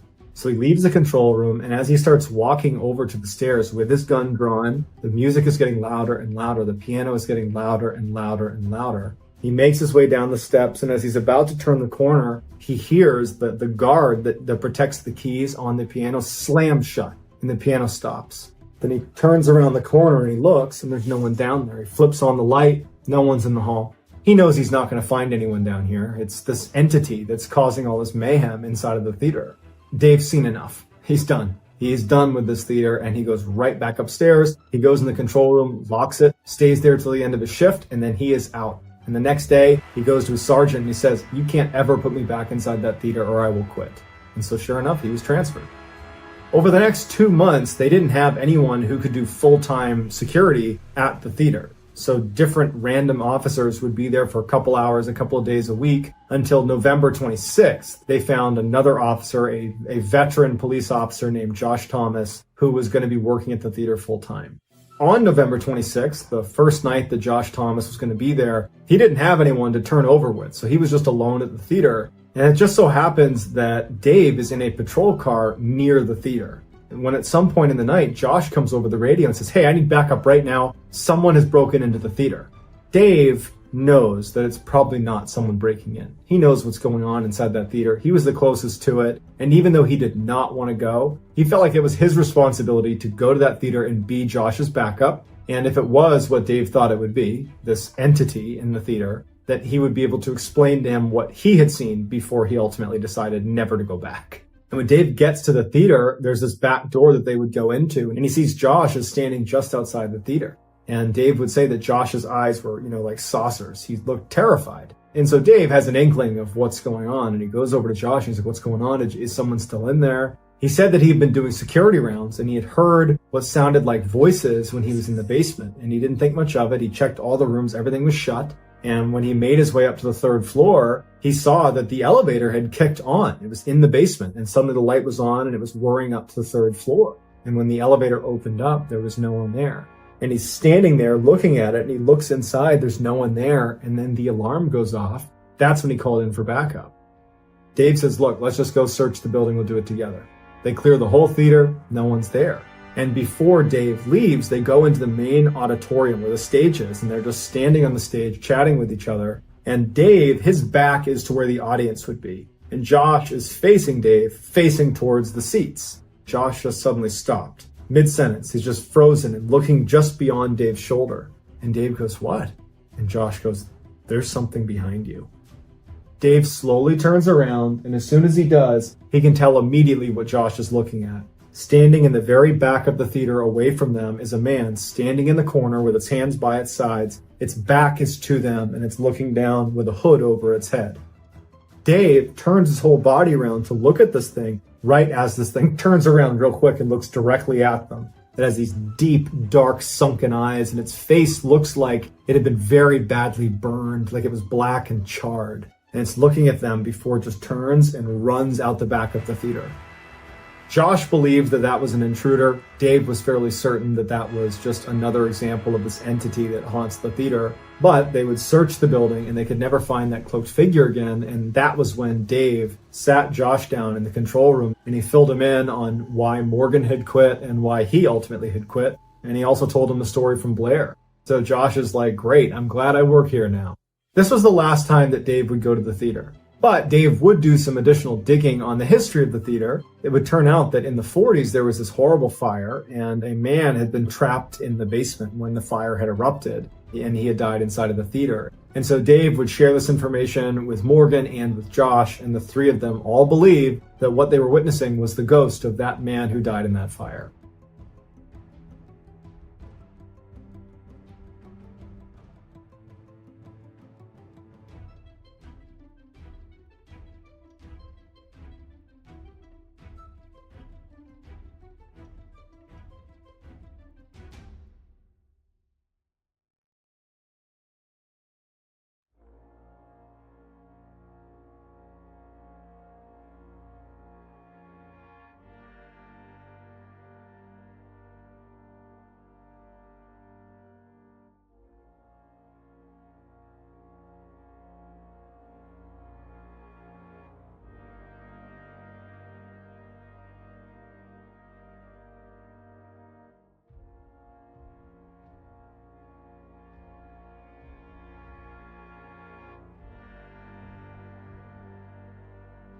Thank you for listening to the MrBallen Podcast. If you got something out of this episode and you haven't done this already, please put the Amazon Music follow button's feet in cement and throw them in the ocean.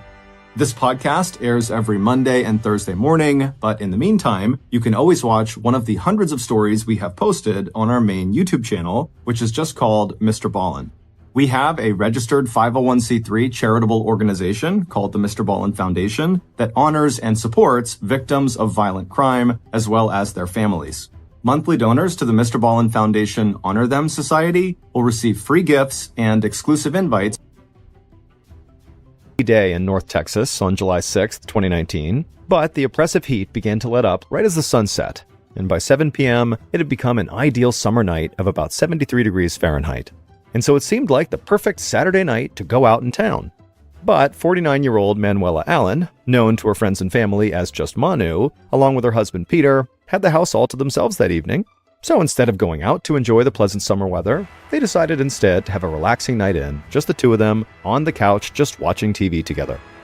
Peter and Manu had not had many evenings alone like this in their 23 years of marriage, and that was because they had spent most of those years raising their 4 kids. So this was a house that had constantly buzzed with activity and noise. But now, all but one of their 4 kids had graduated from high school, and their oldest son was away at college. So the house was getting quieter. And Manu and Peter were already thinking about how someday soon, it might just be the two of them living here. And as much as they loved their children, it was nights like this that made them kind of look forward to the day that they would be empty nesters.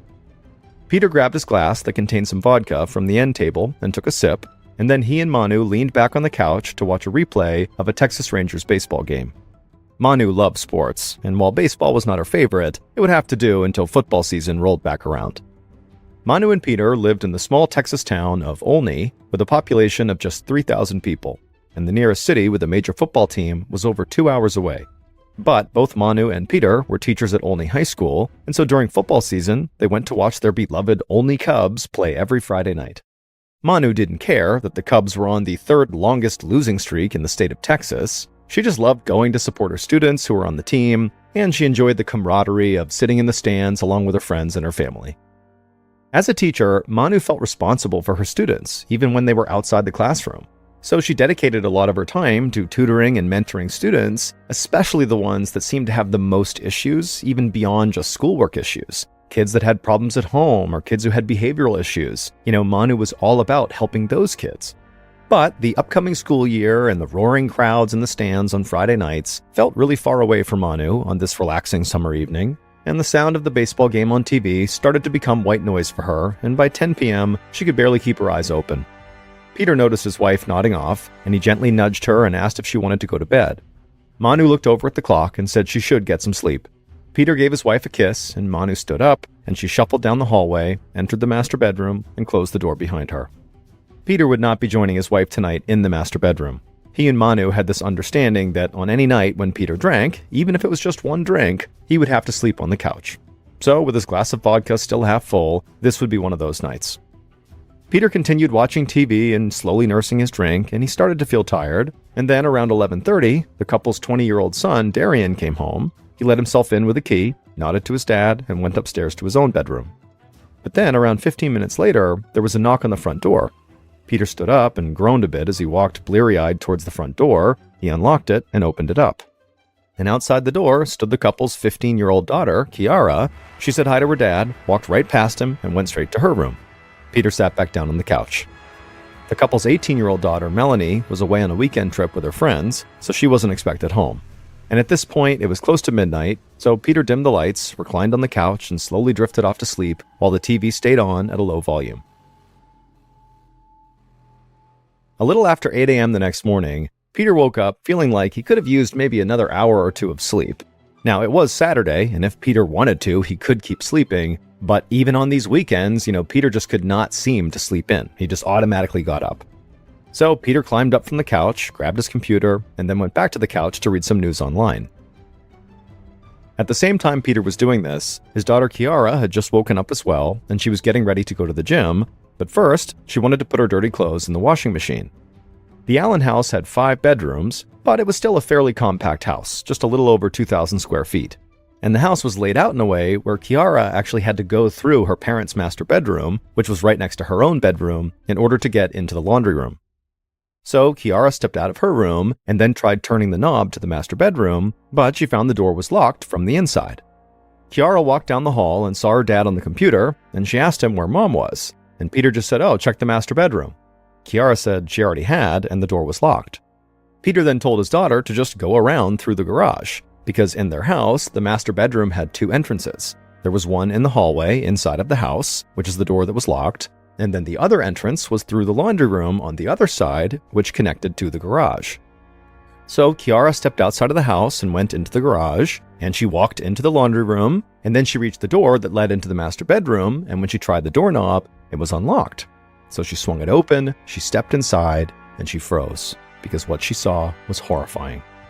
Kiara turned and ran back outside, back around into the main house, ran to her dad and said, "Mom is not in the bedroom, and there is blood everywhere." Peter instantly sprung up, raced outside into the garage and into the master bedroom, and right away he stepped in this big puddle of blood in the carpet, and he looked around the master, and there really was blood everywhere, and his wife was nowhere to be seen. Peter instantly thought his wife must be badly injured somewhere, so he ran from the master bedroom, with Kiara now following behind him, back into the garage and then out to the driveway, and that's when he realized Manu's car was gone. Peter turned to his daughter and said, Mom must have hurt herself and driven herself to the hospital. And so Peter called his wife's cell phone, but it went straight to voicemail. So a few minutes later, Peter and Kiara got into his car and they sped to a nearby hospital, thinking that's where Manu's going to be. But when they got there, Peter slowly drove through the parking lot of the emergency room looking for Manu's white SUV, but they didn't see it anywhere. So they parked the car and they went inside the hospital and asked the staff if Manuela Allen had been admitted, and they said no. So Peter and Kiara left that hospital, went to another nearby hospital, but again, Manu's car was not there and the staff said she had not admitted herself. And so Peter and Kiara returned home, and at this point, Peter dialed 911. And he explained to the operator that his wife was missing and there was blood all over her bedroom.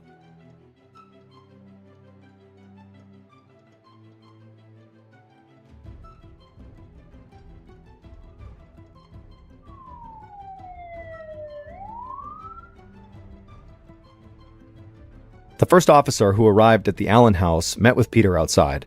He asked Peter what was going on, and Peter told the officer that he really had no idea. His daughter Kiara had come to him that morning saying their mom was gone and there was blood all over the bedroom, and then he went and checked and he saw the same thing, and then he went out to the driveway and he noticed his wife's car was gone. Peter explained that he and Kiara then drove to 2 hospitals thinking his wife must have gotten hurt and then driven herself to a hospital, but when they got to the 2 hospitals, his wife wasn't there and they said they had not seen her. The officer noticed that as Peter was explaining the story, he seemed totally calm and not shaken or panicked, and the first thing the officer noticed was that the bed had been stripped bare and there was a bloody pillow on the floor next to the bed. And he did see blood spatter all over the room, across the mattress, the closet doors, and the wall. In fact, there was so much blood that the officer did not believe a person could survive having lost that much of it. And so he wondered to himself why Peter didn't immediately call 911 instead of getting in the car with his daughter and driving around to various hospitals first. It seemed obvious this was an emergency, so why wasn't it treated that way? Then the officer noticed something else on the bedroom floor. It was a knife. And so at this point, it was obvious this was a crime scene, so he asked Peter and Kiara to clear out of the master bedroom and go wait for him on their couch. And so after the father and daughter had stepped out of the room, the officer walked outside and went to the garage. And immediately, he saw bloody streaks on the ground, and he traced them through the laundry room and back to the door of the master bedroom. And he recognized these bloody streaks had to be drag marks. Everything the officer saw painted a picture of a very violent struggle having taken place in the bedroom, most likely sometime during the night.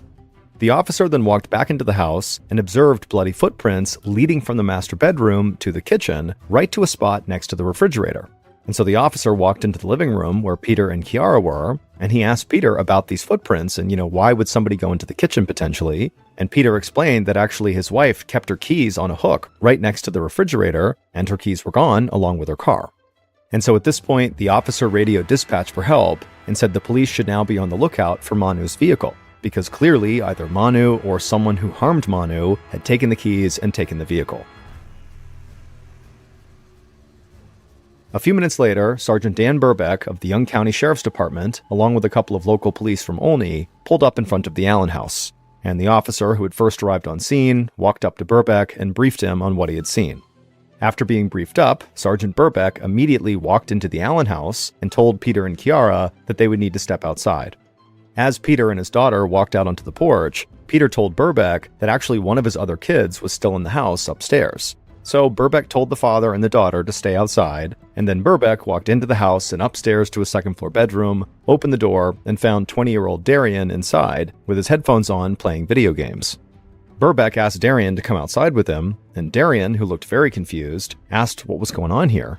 But Burbeck just said he needed Darian to leave the house right now.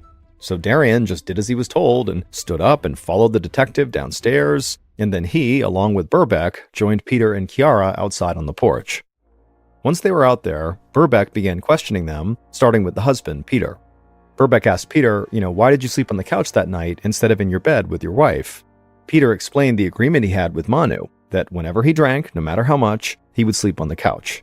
Now, Sergeant Burbeck kept this to himself, but right away he wondered, why would you have that agreement in place? Was Peter like a maniac when he drank? Did he get violent? What was going on here? Burbeck then proceeded to ask each member of the family if they had heard anything unusual during the night before, because Burbeck assumed someone in the house must have heard something considering the crime scene in the master bedroom. And the couch where Peter slept was only about 20 steps away from the master bedroom. Kiara was in the bedroom right next door to the master bedroom, and Darian was right above it in the upstairs bedroom. It just seemed impossible that such a violent struggle could have taken place with them not hearing anything. But Peter said he really heard nothing, aside from the sound of an engine, which he thought could have been his wife's SUV, starting up around dawn. And he said the sound actually woke him up, but he went right back to sleep and figured it was not a big deal, whatever it was.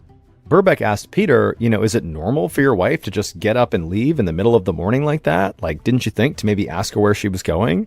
Peter replied that it was not his job to keep tabs on his wife. Darian, who had been upstairs, said the whole night he'd had his headphones on and was playing video games. The only thing he said he heard over the course of the whole night was a rustling sound coming from the kitchen, sometime between maybe 3 and 5 a.m., but he figured it was just his dad maybe getting a snack. And then Kiara, who was in the room right next door to where her mother appeared to have been in some life and death struggle, said she really had heard nothing. Absolutely nothing. Now, Burbeck, by this point, looked totally stunned by their answers, and so Kiara, who kind of picked up on his suspicion, she quickly explained that she had been out that night, and when she got home, she went straight to her room, slipped into her bed, put her earbuds in, which would have nullified the noise, and she FaceTimed with her boyfriend. And then after the call, she fell asleep still with the earbuds in her ears, which again could have prevented her from hearing anything. Burbeck didn't know what to believe here, but he just still felt like something was off. Maybe these family members know more than they're letting on. But he obviously had no proof, and so Burbeck told the family that, when he was done here at the house, he wanted them to come to the station so he could speak to them further. It was around this time that Lieutenant David Wilk was driving past the Allen family house when he saw the yellow crime scene tape stretched out around their property. Now, Lieutenant Wilk worked for the sheriff's department that was the next county over, so he had no idea what this crime scene tape was about, but he did know the Allens personally. In fact, his son was a football player at Olney High School, and the boy adored Manu. So Lieutenant Wilk just really liked the Allen family, and seeing the crime scene tape, it just made his stomach drop, because he knew, obviously, something bad had happened. Wilk immediately pulled over, got out of his car, and introduced himself to a local police officer he saw standing outside of the residence. And Wilk asked the officer, what's going on here? And the officer told Wilk that Mrs. Allen was missing, and it didn't look good. Wilk asked if there was anything he could do to help, and the officer told him that actually right now, other patrol units were out looking for Manu's white SUV, and so if Wilk wanted to, he could join in that search. And Wilk said yes, where should I look? And the officer suggested that maybe he explore the recreational area around Lake Cooper, which was a very popular swimming hole about 8 miles north of town. And so the officer gave Lieutenant Wilk a description of Manu's vehicle and her license plate number, and then Wilk left, got back in his car, and began driving north until he reached the lake area. There, he pulled into the recreational area and began driving along the perimeter of the lake. And as he approached a boat ramp, something on the other side of the lake near the dam drew his attention. It was a white SUV, just like Manu's missing vehicle. And so Lieutenant Wilk parked, got out of his car, and walked around the lake to where this white SUV was parked. And as Wilk got closer to it, he could see there was nobody in or around the SUV. He could also see that the SUV appeared to be stuck on a large mound of dirt, with all 4 wheels kind of hovering off the ground, as if somebody had driven it there, gotten it stuck, and then left. It's Manu, and maybe she was out here somewhere. And so Wilk walked towards a fence that was a short distance away from the car, and then once he got there, he turned around and just began scanning the entire area. And that's when something else caught his eye. It was something off in the distance, beneath a thicket of trees. It looked sort of like a pile of laundry on the ground. Wilk began walking towards it, and as he did, he realized this was not just some pile of laundry. It looked like it was the outline of a white bed sheet, and very clearly this sheet was wrapped around something fairly big. And so Wilk picked up his pace a bit, and as he got closer, he began to see there were bloodstains on the outside of these sheets, and then when he was right on top, it was obvious that there was a dead body wrapped up inside of the sheets. Wilk had a sick feeling because he was sure the person who was inside of these sheets would be identified as Manu. And so he called into the Young County Sheriff's Department and said he'd found a dead body, and it was almost certainly the one they were looking for.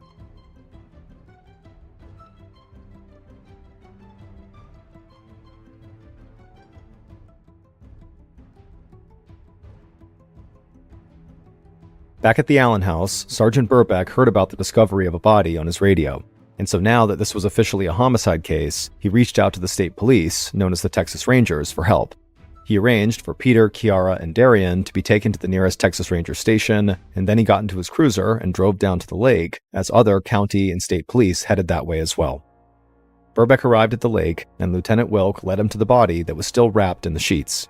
Since Wilk was not working the case in any official capacity, he'd left the body as he'd found it. So Sergeant Burbeck leaned down and began pulling away the sheets and also some yucca leaves that had covered up the victim's face. And then once the victim was exposed, Lieutenant Wilk, who was standing nearby and who knew Manu personally, was able to positively identify her. Manu was deceased. Burbeck and a few of the other officers who had arrived put up crime scene tape while they waited for a forensics team to get there. Burbeck turned to one of the officers and shared his opinion that the killer was almost certainly someone Manu knew. He pointed out that the violence inside of her home was so brutal that it just seemed personal, and also the fact that her face seemed to be covered up with leaves when they found her, well, that was something he'd seen before when the killer was someone close to the victim. Then Burbeck radioed the Texas Rangers down at the station where he'd sent Manu's family, and one of the Rangers broke the news to Peter that unfortunately his wife's body had been found. Now, by this point, Peter and Manu's oldest daughter Melanie had returned from her overnight trip, and their oldest son had also come back from his college campus, and so they were also with Peter and Kiara and Darian at the station. And so the Rangers watched Peter closely as he turned and told the 4 children the news about their mother. The 2 oldest immediately broke down and cried, and Kiara, who had first discovered the blood in the bedroom, collapsed to the floor. But Darian, who said he'd been up all night playing video games, didn't break down. He just walked away and sat in a corner by himself. The Rangers noticed this and actually went to another room to talk about how odd it was that Darian had not started crying and had just sort of sat down. So they decided Darian should be the first person they speak to. And so a few minutes later, one of the Rangers sat down with Darian in an interview room and asked him how he had been getting along with his mother in recent weeks. And Darian admitted that he and his mother had actually been arguing a lot about his college plans. Darian was 20 years old, but he spent basically all of his time in his room playing video games. Now, Darian was perfectly fine with that. He figured he would get his life together at some point, but Manu wanted him to act now, to go enroll in college. But Darian said he didn't want to go back to school and just sort of wished his mom would leave him alone. After this, the Ranger just asked Darian point blank if he had anything to do with his mother's death. And Darian was immediately adamant that no, he would never hurt his mom. So the Ranger asked him if he would consent to being fingerprinted, and Darian said yes, of course. Peter was the next to be interviewed, and he was unemotional just like he had been with police at the house. The Ranger thought this was strange, so he pointed out that Peter seemed to be handling the situation quite calmly. Peter explained that his background was he had been in the Army as a part of their Special Forces unit, the Green Berets, and so he had been trained to keep cool under pressure, and that was just what he was defaulting to. But Peter clearly understood what the Ranger was hinting at here, that he was suspicious of Peter, so Peter quickly added that of course he wanted justice for his wife here. And then after that, Peter said very calmly that he also owned a whole lot of firearms and a whole bunch of ammunition, and he'd make sure his wife's killer saw justice one way or the other. The Ranger just stared at Peter for a second, not convinced if Peter really was being genuine about potentially going out and seeking vigilante justice, or if maybe this was just performative, that this was Peter's way of kind of acting out his emotions. And so the Ranger decided to just kind of move on. And he asked Peter, you heard that car start sometime in the morning and you believed it was your wife's car. How did you hear that noise? How did that wake you up? But the violent attack on your wife in your bedroom just down the hall didn't wake you up. Peter said he couldn't really offer an explanation, but he did offer a theory, which was that maybe Manu's killer put their hand over his wife's mouth. Sometimes violent struggles are silent, he said. The Ranger couldn't help but just shake his head. At this point, the Ranger was starting to feel like Peter had already thought of an answer for everything, like he had prepped for this interview. The pair spoke for a bit longer, kind of rehashing details, and then at some point the Ranger thanked Peter for coming in and told Peter that somebody would follow up with him soon. After that, the Rangers would speak to the 2 oldest Allen children separately, and then finally, after the longest day of their lives, the Allen family were told they could go. However, they were told they were not allowed to return to their home because their house was now a crime scene. So Peter made a few phone calls, and a friend agreed to let them stay at his Airbnb until they could go home.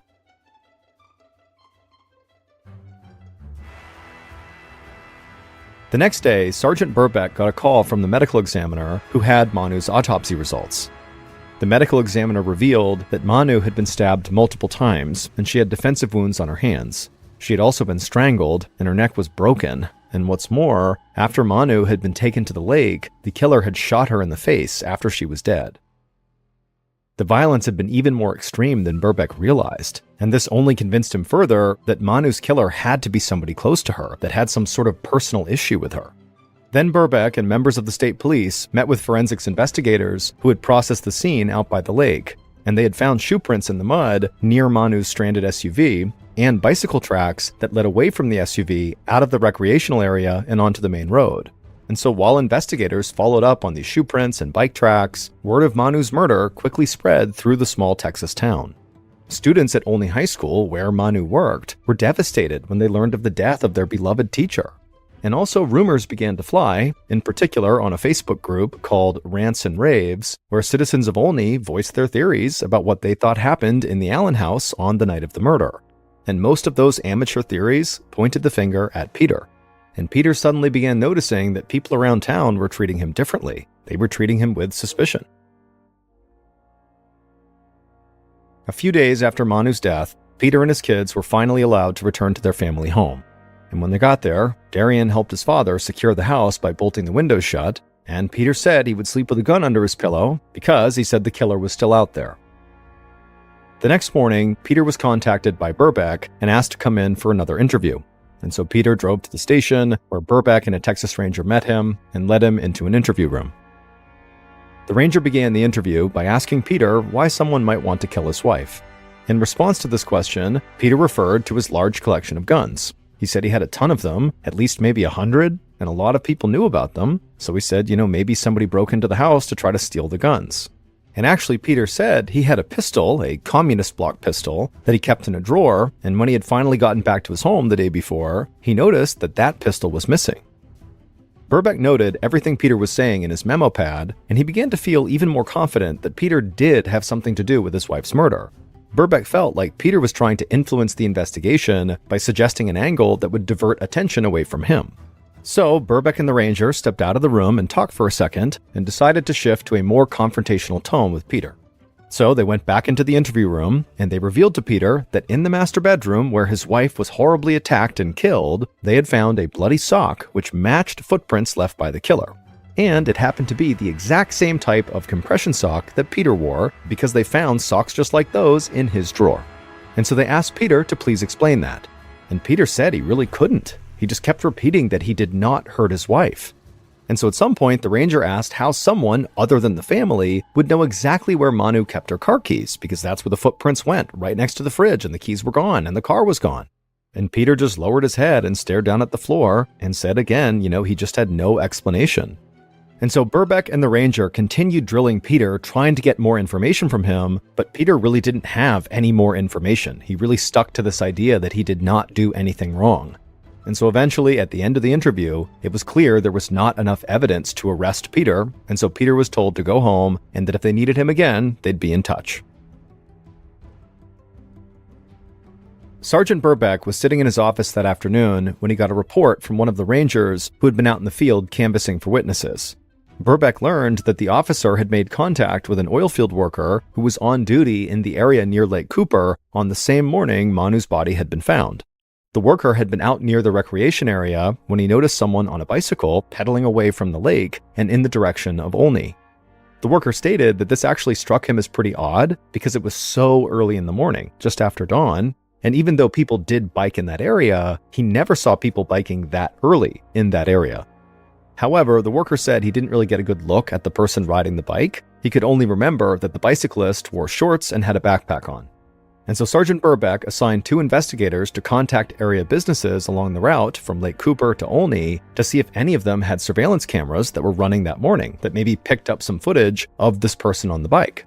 And sure enough, the investigators found a local bank whose surveillance footage outside had captured an individual on a bicycle wearing shorts and a backpack, just like the oilfield worker had described. Burbeck took a look at this footage and he was unable to make out the facial features of the individual on the bike. However, he was able to glean enough information from the footage about the person's general age, sex, and build to potentially narrow the suspect pool down. Burbeck was also still convinced Peter had something to do with his wife's murder, but he knew he didn't have enough evidence to move forward with an arrest.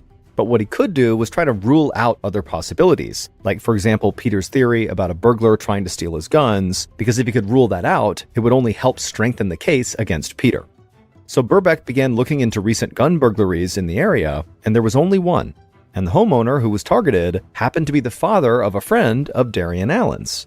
Burbeck wondered if that was more than just a coincidence. After all, everyone in the town of Olney was connected by no more than 2 degrees of separation, so maybe it didn't mean anything. But Burbeck knew he would have to dig into it further.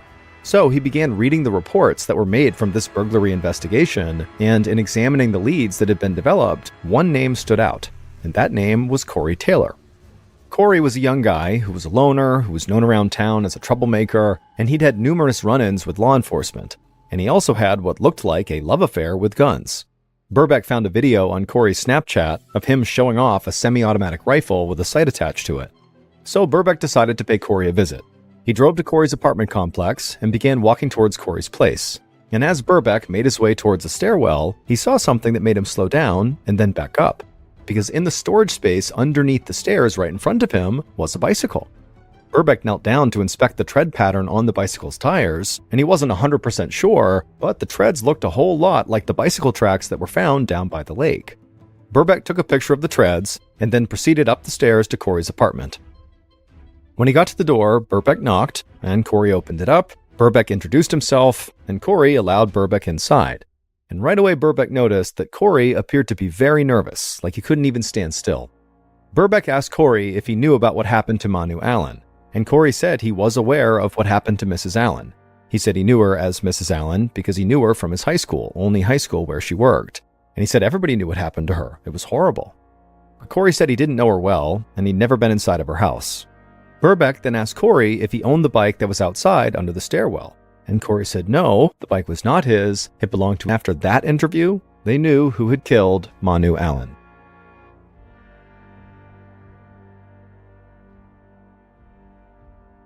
Here is a reconstruction of what police think happened to Manu Allen in the early morning of July 7th, 2019.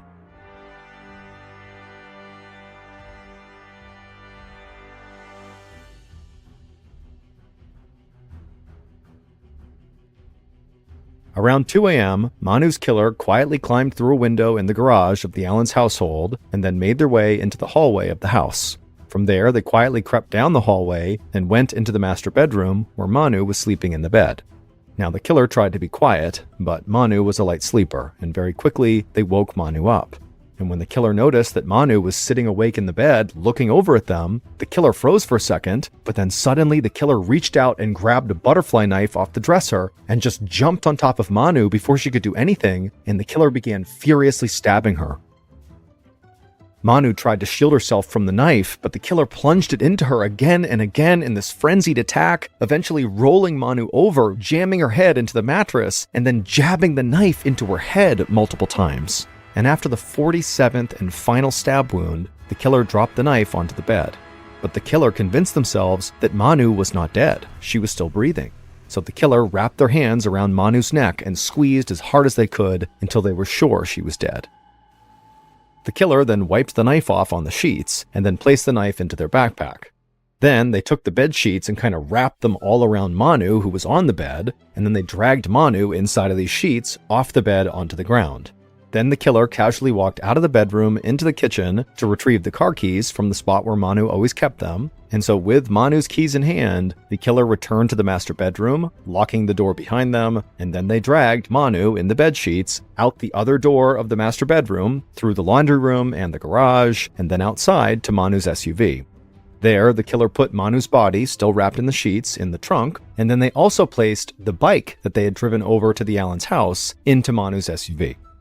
Once Manu's SUV was all packed up, the killer hopped in the driver's seat and drove 8 miles north to the recreational area by the lake, but as they were driving along, the SUV got stuck. So at that point, the killer hopped out of the SUV and removed Manu from the vehicle and dragged her over to the spot where she would later be found. However, before the killer actually left Manu there, they pulled out a gun and shot Manu in the face, even though at this point Manu was obviously already dead. Then, after covering up Manu's face with some leaves, the killer walked back over to the SUV, took the bike out, and then pedaled away from the scene back towards town. Police would track down Manu's killer and place them under arrest. And then once they were brought into an interrogation room, investigators asked them why. Why had they killed Manu? And that's when the killer claimed that Manu's husband, Peter, had made them do it. The killer said Peter had cornered them at a convenience store and made them get into his car and put a gun to the killer's head and said, "You're going to kill my wife." But as much as investigators had suspected Peter at different times during this investigation, this story didn't make sense with the timeline of the murder. And the forensics, both the fingerprints and DNA, implicated only one person, Julius Mullins. Julius was the owner of the bike who had stored it under the stairs at his friend's apartment, but more importantly, Julius was the ex-boyfriend of Peter and Manu's oldest daughter, Melanie. The pair had dated for a year when Melanie was a junior in high school. Julius's home life was undeniably rough, and there were times when his parents would kick him out of the house and he would have no place to sleep. Sometimes the only high school coaches would let Julius, who played tight end for the football team, sleep in the gym. And on at least one occasion, when Julius had been kicked out, Manu had allowed Julius to sleep over at their house. And also, Julius was a frequent visitor to the Allens' household, but just for the day, he'd come over for a couple hours at a time to see Melanie. And so it was during these frequent visits that Julius learned where Manu kept her car keys, which is how he knew where to go in the kitchen to find them. Manu always treated Julius incredibly kindly because she was just a person who really looked out for the kids in this town. I mean, she was always spending her spare time looking after kids and mentoring kids and tutoring kids, especially kids who had rough home lives like Julius did. And so Julius was no exception to her kindness. Manu would sometimes help him with his homework and, talk to him and make sure he was doing okay. But during Manu's daughter's relationship with Julius, it seemed like Julius's behavior began to change. He was very temperamental and moody and just seemed like he was snowballing. And so eventually Melanie broke off the relationship and Manu kind of stopped talking to him as well, and Julius did not take it well. And this was about 7 months prior to the murder. Police noticed that when they brought Julius in for his first interview, that he had cuts and scrapes all over his arms and legs. And when that ranger went to retrieve the bike from Corey's apartment, Julius was the person he ran into who he was very familiar with because of this case. And he asked Julius to see the soles of his shoes, and when Julius showed him, it was immediately apparent that they matched the shoe prints that had been found by the lake where Manu's body was discovered. The shoes were later found to be an exact match, and the treads on Julius's bicycle were also an exact match to the tracks that were found leaving the scene. Investigators also performed a sound test at the Allen residence, with one ranger in the master bedroom and the other on the couch where Peter had been asleep, and they turned the TV on in the living room to a low volume, as it had been the night Peter fell asleep on the couch and Manu was later murdered. And the ranger in the master bedroom shouted and yelled and made all this noise, and the ranger in the living room could not hear a thing. That's how poorly sound traveled in the Allen household, which is a big reason why nobody heard what was going on in the master bedroom. And also, Kiara, when she had fallen asleep, she had her earbuds in, which did already degrade her ability to hear what was going on in the house. And Darian really had been upstairs with headphones on, which also affected his ability to hear what was going on in the house. So really, nobody heard anything. As for the knife that was found in the bedroom, it was determined to have not been the murder weapon. The knife that was used to kill Manu was found in Julius's backpack. And Peter's stolen communist block pistol was found in the home of Corey Taylor, Julius's friend, but Corey was found to not have been involved with the murder at all. Julius would eventually come clean and would admit that Peter actually had nothing to do with the murder and that Julius had acted totally alone. And it would turn out Peter's theory about the murder, the idea that somebody had maybe tried to break in to steal his guns, but then inadvertently killed his wife, seemed to be at least partially right. Julius claimed when he snuck into the house, he was looking to steal Peter's guns. Julius said he was in the process of stealing an unsecured gun from a cabinet in the master bedroom when Manu woke up. And he said his fight-or-flight response kicked in, and it led him to stab her 47 times and then strangle her. Arch is an 85-foot-long underwater tunnel that connects a massive sinkhole right onto Hobbs shoreline called the Blue Hole to the Red Sea. To get to the arch, you need to enter the Blue Hole directly and descend straight down 181 feet, where you'll reach the top of the tunnel on the northeast side. But there's a catch. If on your descent you happen to miss the ceiling of this arch, which apparently it's pretty easy to do, you run the risk of going too deep. Now, going too deep does not mean you're going to miss the tunnel altogether. The arch actually starts at 181 feet, but then goes all the way down to 393 feet. So it's a huge, huge opening. The risk of going too deep has to do with how your body responds to the type of gas you're breathing.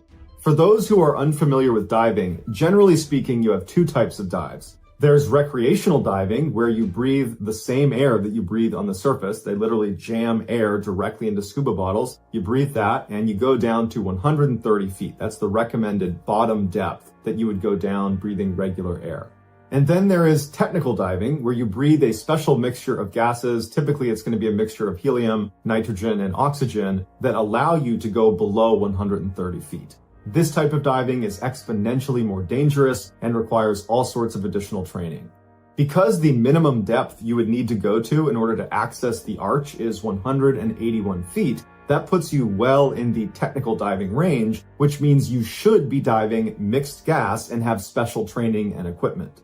But year after year, people try to dive down to the arch and go through it on regular air. And year after year, people die doing it. When your body absorbs too much nitrogen, you can get something called nitrogen narcosis, which is a lot like being drunk. And in extreme cases, divers who get this have been known to remove their mouthpiece and inhale water, believing they are actually on the surface. Below 130 feet, your body absorbs nitrogen much faster, and regular air is a whopping 78% nitrogen. So the risk of getting nitrogen narcosis is exponentially higher if you're breathing regular air below 130 feet. Also, oxygen can become toxic the deeper you go in the water column. It can lead to blackouts and convulsions that if you don't have someone there to literally physically move you up in the water column, you won't recover from it and you'll die. Regular air contains 21% oxygen, which is a lot of oxygen. So if you're diving regular air below 130 feet, you are at an increased risk of developing O2 toxicity. Now, to be clear, it is possible on regular air to dive down to 181 feet and make it through the arch and come out the other side and be just fine. But you're realistically at 181 feet pushing the absolute boundary of what you can get away with on regular air. Below 200 feet, you're probably dead. So if you're attempting to swim through the arch on regular air, you need to be paying very close attention to your depth as you descend so that you don't miss the arch and accidentally drift down below 181 feet to the very deadly 200 feet and beyond. So earlier in the day, Yuri had gone down to the edge of the blue hole and he had found one of the diving instructors that taught inside the blue hole. His name was Tarek Omar, and he asked him if he'd be willing to take him down to the arch to help him film himself going through the arch. And Tarek said, yes, but I need to train you for 2 weeks before you're going to be considered qualified to do that. And you need a special setup with a special gas mixture to do this dive. And Yuri was like, well, I'm leaving in 2 days to head back to Moscow, so I need to do this dive now. Is there any way you can do it today or tomorrow even? And Tarek was like, no, that's not how this works. And Tarek understood this more than anybody else, because in addition to teaching diving at the blue hole, Tarek's job was to dive down to the bottom and retrieve the dead bodies of inexperienced or overconfident divers that attempted the archway and didn't make it. Although there is not an official body count of how many people have perished inside of the blue hole, locals believe it's as high as 200 people just in the last decade. After Tarek was unwilling to take him without properly training him and outfitting him with the right equipment, Yuri thanked him and went on to a couple different other diving instructors with the same request. Will you take me in the next couple of days? And they all said, no, we need to train you and you need special equipment. And so finally, after no one was willing to do this, Yuri just left. Later that day, owners of cafes that overlooked the blue hole remember seeing a young man who was by himself walk to the edge of the blue hole. He puts on all of his scuba gear, he puts on a helmet and then straps a big camera to the top and ratchets it down. And then after he's got all his stuff on, he jumps into the blue hole and he disappears. That man was Yuri. A few days later, Yuri's family back home in Moscow did not see him get off the flight he was supposed to be on, and they reported him missing. Tarek Omar was contacted to go down into the blue hole and see if Yuri was down there. Tarek hopped in the blue hole, he went to the bottom, and sure enough, lying face down at the bottom was Yuri. When they brought Yuri to the surface, they realized his camera had been running the whole time, and he had actually filmed his final moments. Yuri's final video exists online so you can watch it for yourself, but here is a description of what happens. After situating his camera on his head just the way he wanted it, he hit record, and then he jumped into the water. It was determined later on that Yuri was breathing regular air out of his tanks. The camera submerges under the water, and then Yuri begins to sink very quickly into the blue hole. But his breathing seems normal, and he's not thrashing around, so it seems like it's a controlled descent. But at some point, you hear Yuri trying to activate his buoyancy compensator. Basically, it's this life jacket, to describe it simply, that sits on your gear that you have a demand valve where you can inflate and deflate the air into it to neutralize your buoyancy. Or, in an emergency situation, you can fully inflate it and stop yourself from sinking. In fact, you'll rise to the surface. But he's trying to activate his buoyancy compensator to slow down his descent, and the air is escaping his compensator. There's a leak, and he can't slow down his descent. Now, Yuri was wearing a weight belt, which is very common in diving. In fact, I don't really know of all that many dives that you wouldn't use a weight belt. And any diver knows that there is a quick release function on your weight belt. Specifically, if you're in an uncontrolled descent or if you're in an emergency situation and need to get to the surface, you can jettison your weight belt and go to the surface. But Yuri was panicking and he was fixated on his buoyancy compensator that he was desperately trying to activate, and it was failing. And so he's not going for his weight belt. And then he rockets past the entrance to the arch. So he goes below 181 feet. He goes below 200 feet, and he goes all the way to the bottom where he hits the bottom at 392 feet. And then he begins to slide because the bottom of the blue hole was actually at an angle, and that archway went all the way to the bottom of the hole. And if you slipped out of the blue hole, it was a sheer drop-off for thousands of feet. And you see on camera, Yuri rolls over, and he's typically, if you're in an uncontrolled descent or if you're in an emergency situation and need to get to the surface, you can jettison your weight belt and go to the surface. But Yuri was panicking and he was fixated on his buoyancy compensator that he was desperately trying to activate, and it was failing. And so he's not going for his weight belt. And then he rockets past the entrance to the arch. So he goes below 181 feet. He goes below 200 feet, and he goes all the way to the bottom where he hits the bottom at 392 feet. And then he begins to slide because the bottom of the blue hole was actually at an angle, and that archway went all the way to the bottom of the hole. And if you slipped out of the blue hole, it was a sheer drop-off for thousands of feet. And you see on camera, Yuri rolls over and he's desperately clawing into the mud to stop himself from sliding out of the blue hole to definite death. And he's trying to get himself to stop, and finally he anchors himself in the dirt. And it's calm for a second, and he's kind of looking around. It's very clear he's confused, and then it goes still. And it's believed at this point he either removed his mouthpiece because of nitrogen narcosis, he pulled it out and inhaled water, or he was dealing with O2 toxicity and he blacked out and the mouthpiece came out. But either way, he drowned.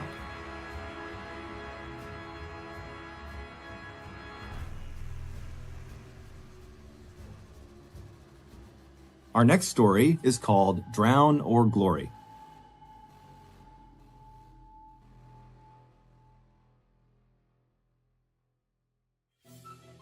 There is a remote cliff face in northern England that rarely gets tourists. If you were standing in front of it, you would see this little stream that went into a break in the limestone. It's this little tiny hole, and that stream is called the Mossdale Beck.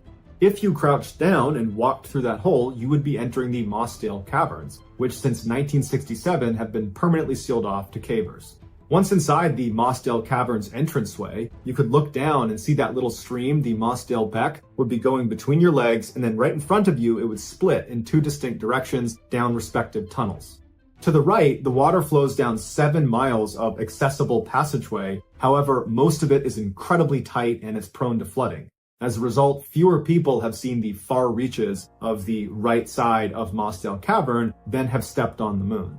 To the left, the water goes through these impenetrable rocks that no one has gotten past. In fact, no one knows what's beyond these rocks. However, scientists have determined the water that goes left at the entranceway will reemerge 18 days later, 5 miles away, 900 feet lower in a pool called the Black Keld. The massive tunnel system that we know exists but has yet to be explored that connects the entranceway to Black Keld is referred to as the missing link. You would think cavers from all over the world would be clamoring to get inside that accessible side, the right side of Mossdale Caverns, and try to find a secret access point back to the missing link, to be the first person to discover that, to stake your claim and say, that was me. But in fact, since the Mossdale Caverns was discovered in 1941 until 1967, almost no one went in Mossdale Caverns. Endless, tight, water-filled crawls with names like Drown or Glory made Mossdale Caverns feel like too big of a risk to be worth it. But in 1967, 10 extremely fit, extremely experienced cavers said, you know what? We are going in Mossdale Cavern and we are going to find that entrance to the missing link. So on June 24th, 1967, these 10 cavers entered Mossdale Caverns. They went right into the accessible 7 miles of passageway and they began their descent. And it wasn't that long until 2 of the 10 cavers, the 2 least experienced of the group, said, you know what? I don't want to do this anymore. Got a bad feeling about this, but we don't know the way out. And so they needed chaperones to leave. And so 2 other cavers from the group had to go with them. So 4 cavers, they leave Mossdale Caverns. The other 6 are going to continue on. So when the four got back to the surface, it was about 5 p.m. They had been in the cavern for several hours at this point. And when they went in, initially, the weather was great. It was beautiful. It was clear. Now they're coming out again, and it had started to rain. Not significantly. It was more like a drizzle, but they were a little bit concerned because they knew the other 6 were planning to be in the cavern until after midnight. So they were just hopeful that the rain did not get any worse. But just a couple of hours later, the skies opened up and it rained like it hadn't rained in years. Just torrential downpour, and the 4 were really concerned about the other 6. So they went back to the entrance hoping that maybe, the other 6 would have heard the rain, although it's very unlikely considering how deep they were going to be. But they were hoping that maybe they'd be coming out again and they would see them and get them back to safety. But when they arrived there, not only were the 6 not out of the cave, but the actual entrance to the cave was completely submerged in water. Earlier that day, when the 4 cavers turned around and left, the other 6 cavers, they continued on, and they had made it about 2 miles deep into these caves. They had passed the fabled drown or glory swim, they had survived the knee-wrecker passage, and they had bit their tongue as they squeezed through the famously painful Umaguli tunnel. Now located hours away from the only way out. So they are way into this cave. They were nearing the end of this distant section of the cave that they believed on the other end, they would find this hidden entrance into the missing lake. All they had to do was pass through the Far Marathon section, which is a 900-foot tunnel that is only 10 inches high, 2 feet wide, and you have to wriggle through on your stomach with your face pressed against a stream that runs through it. And it takes a very long time to get through it. It's incredibly claustrophobia inducing. It's considered one of the most stressful things you can do in caving.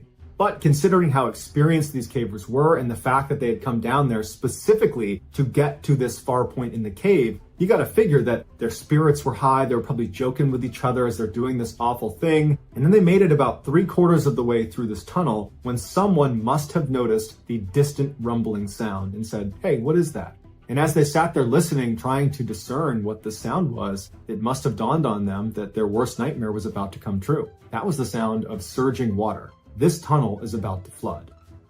They began crawling faster and faster down the marathon tunnel. Not only was it very difficult to move quickly inside of this very tight tunnel, but they also knew there was nowhere to go. They're 2 miles underground. They must have felt like the world of sunshine and fresh air was suddenly an eternity away. The oldest of the group was 26, the rest of them were all in their teens. United now by fear, the water came rushing in as they're all pinned inside of the Far Marathon tunnel, and their face is already up against the river, and now this river is surging with water. And so they're all desperately trying to crawl through this flooding tunnel, and the leader of the group, the guy literally in the front, John Ogden, who was 26, he managed to get all the way through the Far Marathon tunnel to the space where they anticipated finding that secret entrance into the missing link. That wasn't there, but he found above him there was a small fissure in the rocks. There was an air pocket, and he managed to get his head up into the space right as the water in the Far Marathon cave completely submerged. So any of the cavers in there, they drowned inside of the Far Marathon.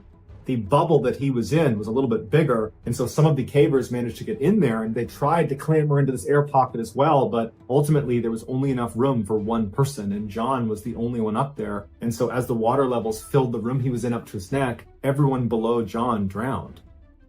Now, we don't know if John literally kept other people from getting into this air pocket with him. All we know is it could only hold one person, and ultimately John was the one who was left inside of this crevice. But this air pocket was really just delaying the inevitable because there wasn't very much air inside of it, and John's 2 miles below the surface. There is no way anyone is going to get to him in time. And so he ended up dying a couple days later, and when they found him, he was still in the air pocket trying to get one last breath. What I've not covered in this story that I would encourage you all to check out is there was this incredible effort to try to save these cavers before anyone knew they were deceased. There was this hope that maybe they found an air pocket and they were still alive. And so they basically created this artificial dam that was very precarious. The water could at any moment spill over, and it provided just enough drainage inside of this cavern for some of the best cavers in the world to go into the cavern to look for them. And so they went into this cavern knowing at any minute that makeshift dam on the surface could break and they will 100% drown in here. No one's coming to get them. They had to crawl through the Far Marathon tunnel all the way down at the bottom to get to the lost cavers. And ultimately, when they discovered they were all deceased, it would have been impossible to remove their bodies. And so the decision was made to leave these 6 cavers where they died and seal off the cave permanently. So in 1967, they sealed it off, and they now treat Mossdale Caverns like a gravesite, and no one goes in it.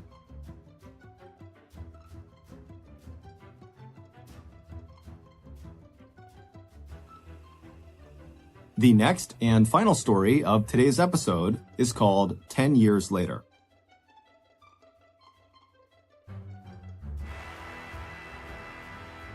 For any diver who can stomach the risks, Bushman's Hole is a world-class diving spot. It's located on a privately owned game farm in South Africa. In the middle of the farm's 11,000 acres sits this massive crater in the ground that from rim to rim is hundreds of feet wide. If you hike down the crater to the middle, there's this little tiny basin of water that almost looks like an oversized puddle. This is the entrance to Bushman's Hole. Once you step into this little puddle and push your way through the very claustrophobia-inducing entrance, you open up into the biggest freshwater cave in the world that goes down to nearly 900 feet. For the people that have been in there, they say it's unbelievable and it's like spacewalking. For young South African Dion Dreyer, the pull to go to Bushman and explore it was irresistible. Dion had always been a bit of an adrenaline junkie. By the time he was 17, he was racing cars and building motorcycles, and by the time he was 20, he had picked up a new activity, cave diving. Dion had logged about 200 dives before he was invited by a diving group to go to Bushman's Hole and explore it on Christmas break 1994. They were planning a descent to 492 feet, so about the halfway point of the cave, and they needed one more diver, and so Dion was thrilled to go. The dive was going great, but on the way up, as they were making their ascent, the diver ahead of Dion looked back at him, and Dion seemed fine. He gave the hand signal that everything was going great. He had his flashlight out, and then about 30 feet higher in the water, that same diver turned around to check on Dion, and Dion wasn't there anymore. And in fact, this guy saw his flashlight that was still attached to him, basically wavering as it sunk farther and farther down Bushman's Hole. This diver immediately stops the group above him, and he turns around and starts swimming as fast as he can down to try to get to Dion. But Dion was sinking so quickly that this diver realized that it's a suicide mission if I try to go down there. I will either pass out or run out of air. And so deeply saddened, this group of divers had to turn around and leave Dion at the bottom of Bushman's Hole. Although the other divers didn't know for sure, they told Dion's parents that most likely he had suffered from a deep water blackout and then had drowned. When authorities were notified about what happened to Dion, they sent a robot down to the bottom of Bushman's Hole to just locate his body before they sent a person down there. But they never could find his body, they could only ever find his helmet. Dion's parents are devastated. They're never going to see their son again. And since they don't have a body to bury, they decide to go down to Bushman's Hole and put a plaque up next to the entrance to commemorate their son. 10 years later, Dave Shaw, who was a 50-year-old extremely audacious cave diver, was passing the 800-foot mark inside of Bushman's Hole, becoming the third person ever to reach this depth. Shaw touched down on the sloping bottom of the cave. He detached from the cave reel, took out his flashlight, and began swimming around the bottom. As he was scanning around, he looked about 50 feet to his left, and he saw something he immediately recognized. It was a human body. They were on their back with their arms stretched out towards the surface, and when Shaw went over to them, he immediately recognized that this is Dion Dreyer. Ever since Dion died inside of Bushman and had never been recovered, any diver that went in there was keeping their eye out in case they saw him. Shaw examines Dion to see if he's going to be able to be pulled to the surface, if he's solid enough to be pulled to the surface, and he can tell that his hands have skeletonized as well as his skull, although his mask is still placed directly on his skull. But his wetsuit and his tanks had kind of kept the rest of his body pretty tight, which gave him some mass, which meant he'd be able to move him. But as soon as Shaw tried to move him, he couldn't get him to budge because his tanks were caught on something. And so Shaw stayed there for a minute trying to get him free, but he couldn't do it. And that's when Shaw started to think, okay, this is getting irresponsible. I'm going to die down here too if I don't start making my ascent soon. So he ended up tying a line to Dion's body so he could be located again. And then Shaw began the very slow ascent back to the surface. On the way back up, Shaw felt an extreme sense of connection with Dion. He really felt bad for this kid, and all he wanted to do was get him back on land to give back to his family, to give them some closure. And so when he got on the surface, he immediately contacted authorities and said, I'm going to go back down and I'm going to get him. And Shaw also called Dion's parents and told them, I am going to retrieve your son. and his parents were apparently overjoyed. They couldn't believe they were going to get to see their son again. After lots and lots of planning, Shaw's recovery of Dion was scheduled for January 8th, 2005. The dive was going to take 12 hours, and it wasn't just going to be Dave doing the retrieval. It was going to be like he kind of kept the rest of his body pretty tight, which gave him some mass, which meant he'd be able to move him. But as soon as Shaw tried to move him, he couldn't get him to budge because his tanks were caught on something. And so Shaw stayed there for a minute trying to get him free, but he couldn't do it. And that's when Shaw started to think, okay, this is getting irresponsible. I'm going to die down here too if I don't start making my ascent soon. So he ended up tying a line to Dion's body so he could be located again, and then Shaw began the very slow ascent back to the surface. On the way back up, Shaw felt an extreme sense of connection with Dion. He really felt bad for this kid, and all he wanted to do was get him back on land to give back to his family, to give them some closure. And so when he got on the surface, he immediately contacted authorities and said, I'm going to go back down and I'm going to get him. And Shaw also called Dion's parents and told them, I am going to retrieve your son. And his parents were apparently overjoyed. They couldn't believe they were going to get to see their son again. After lots and lots of planning, Shaw's recovery of Dion was scheduled for January 8th, 2005. The dive was going to take 12 hours, and it wasn't just going to be Dave doing the retrieval. It was going to be like a relay race. Dave would be the first one down, and a couple minutes after he entered the water, another diver would go in who would stop about 100 feet above Dave, and then a third diver would go in and stop 100 feet above the second diver, and so on and so forth. Dave would put the body bag over Dion and then carry his body up to the first guy, who would turn around, bring the body up to the next guy, and the next guy to the next guy until Dion was out of the water. At 6:13 in the morning, Shaw entered the water with a camera on his helmet to film the operation. Shortly after he submerged, Dion's parents walked down to the edge of the water to watch. They showed up intentionally late so as not to put added pressure on Shaw. Shaw dropped very quickly to the bottom of Bushman's Hole. He actually arrived about a minute and a half faster than he expected to. As soon as he got down, he shined his light and he found Dion's body. He went over to him, he got the body bag out, and he got to work. 13 minutes after Shaw had submerged, the diver who was slotted above him, that would be the first to receive Dion's body, began looking for signs that Shaw was done and was moving up towards him. But when he looked down, he saw Shaw's flashlight wasn't moving. This diver continued to watch the flashlight very intently to make sure his eyes weren't playing tricks on him. And after a couple of minutes and still no movement, this diver begins going deeper and deeper to try to get a better look at Shaw to see what's going on. And when he got a little bit closer, it became very clear that Shaw was not moving. This diver immediately goes into rescue mode and starts going straight down to get to Shaw to try to help him if he still can. And as he's moving down, he hears this fizzling sound and he looks at his wrist and he can tell that one of his gauges has broken. And this gauge was vital to the dive and it meant he would not be able to get down there. And so with a heavy heart, he had to turn around and go back up. And because of the depth at which they were diving, he could not just go right to the surface and tell everybody what had happened. He needed to stop at various decompression stops along the way. But he had a slate, and on it he wrote in his grease pen, "Dave's not coming back." And he swam the slate up to the next diver who would have received Dion's body, but instead receives this slate. He takes the slate up to the next diver, to the next diver, to the next diver, all the way up to the surface.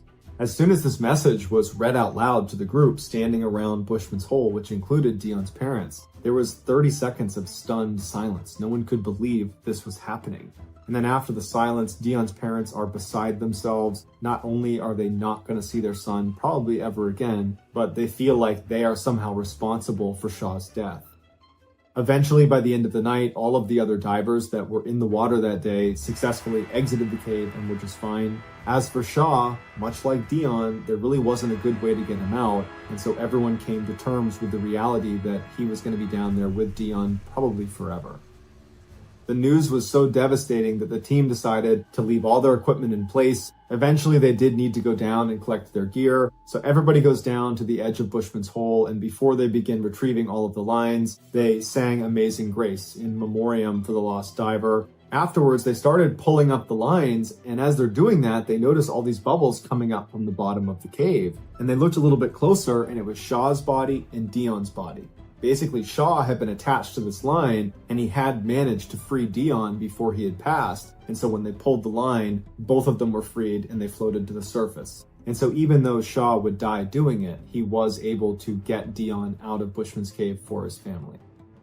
After the two bodies were taken out, they noticed that the camera on Dave's head was still intact, and it had filmed everything all the way through his final moments. And so they took the tape out and they watched it forward and backwards, slow-mo, frame by frame, and they analyzed it to the point where they understood what happened. When Shaw gets down to Dion, Dion's body that had previously been stuck, and that was the reason Shaw had not been able to free him the first time, somehow he's become unfree and he's now free-floating. And Shaw is having a really hard time trying to control this free-floating body, and his body is literally breaking apart in front of him. As Shaw is trying to wrangle his body, you can hear him start grunting, his breathing is getting elevated, and he's totally losing control of the situation, and the bottom of this cave is slanted, and it's all silty and muddy, and so in the camera you see all this mud and silt getting kicked around, and the visibility is very poor, and after it clears, you see Shaw has gotten completely tangled in some line that's also tangled on Dion, so basically Dion has become his anchor. At this point, Shaw shifts his focus to try to get the lines off of himself, and you can hear his breathing now is becoming much more desperate. It almost sounds like he's gulping for air. And probably at this point, although we don't know for sure, he's suffering from narcosis, which is a condition that divers will run into, where it's like you've drank a whole bunch of alcohol on an empty stomach. It's like you're totally drunk and you're confused. And it's clear that he's becoming a little bit disoriented. And instead of going away from Dion's body to try to go back up and save yourself, instead, he turns and starts fumbling with Dion's midsection, and then he gets out a pair of scissors, but he doesn't use them, he just holds them.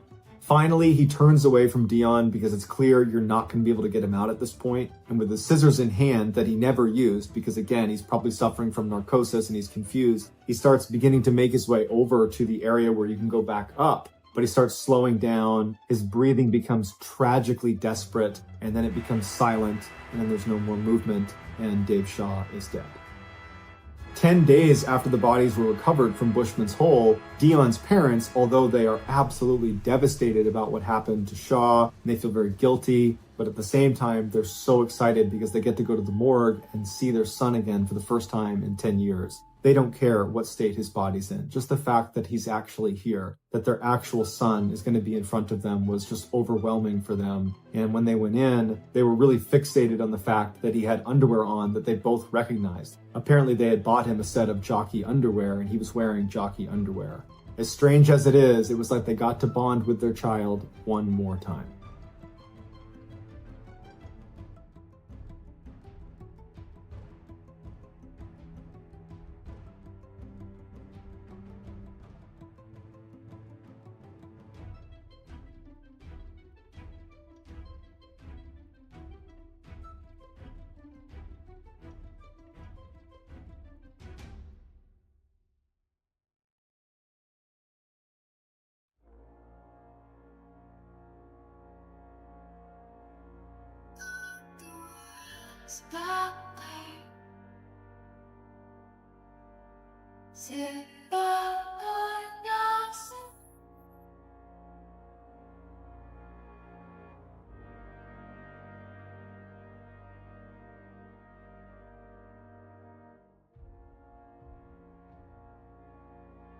Thank you for listening to the MrBallen Podcast. If you got something out of this episode and you haven't done this already, please line the floor of the Amazon Music Follow Button's bedroom with Lego pieces, then set off their fire alarm.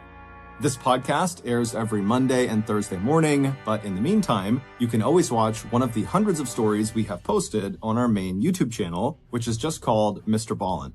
We have a registered 501c3 charitable organization called the MrBallen Foundation that honors and supports victims of violent crime as well as their families.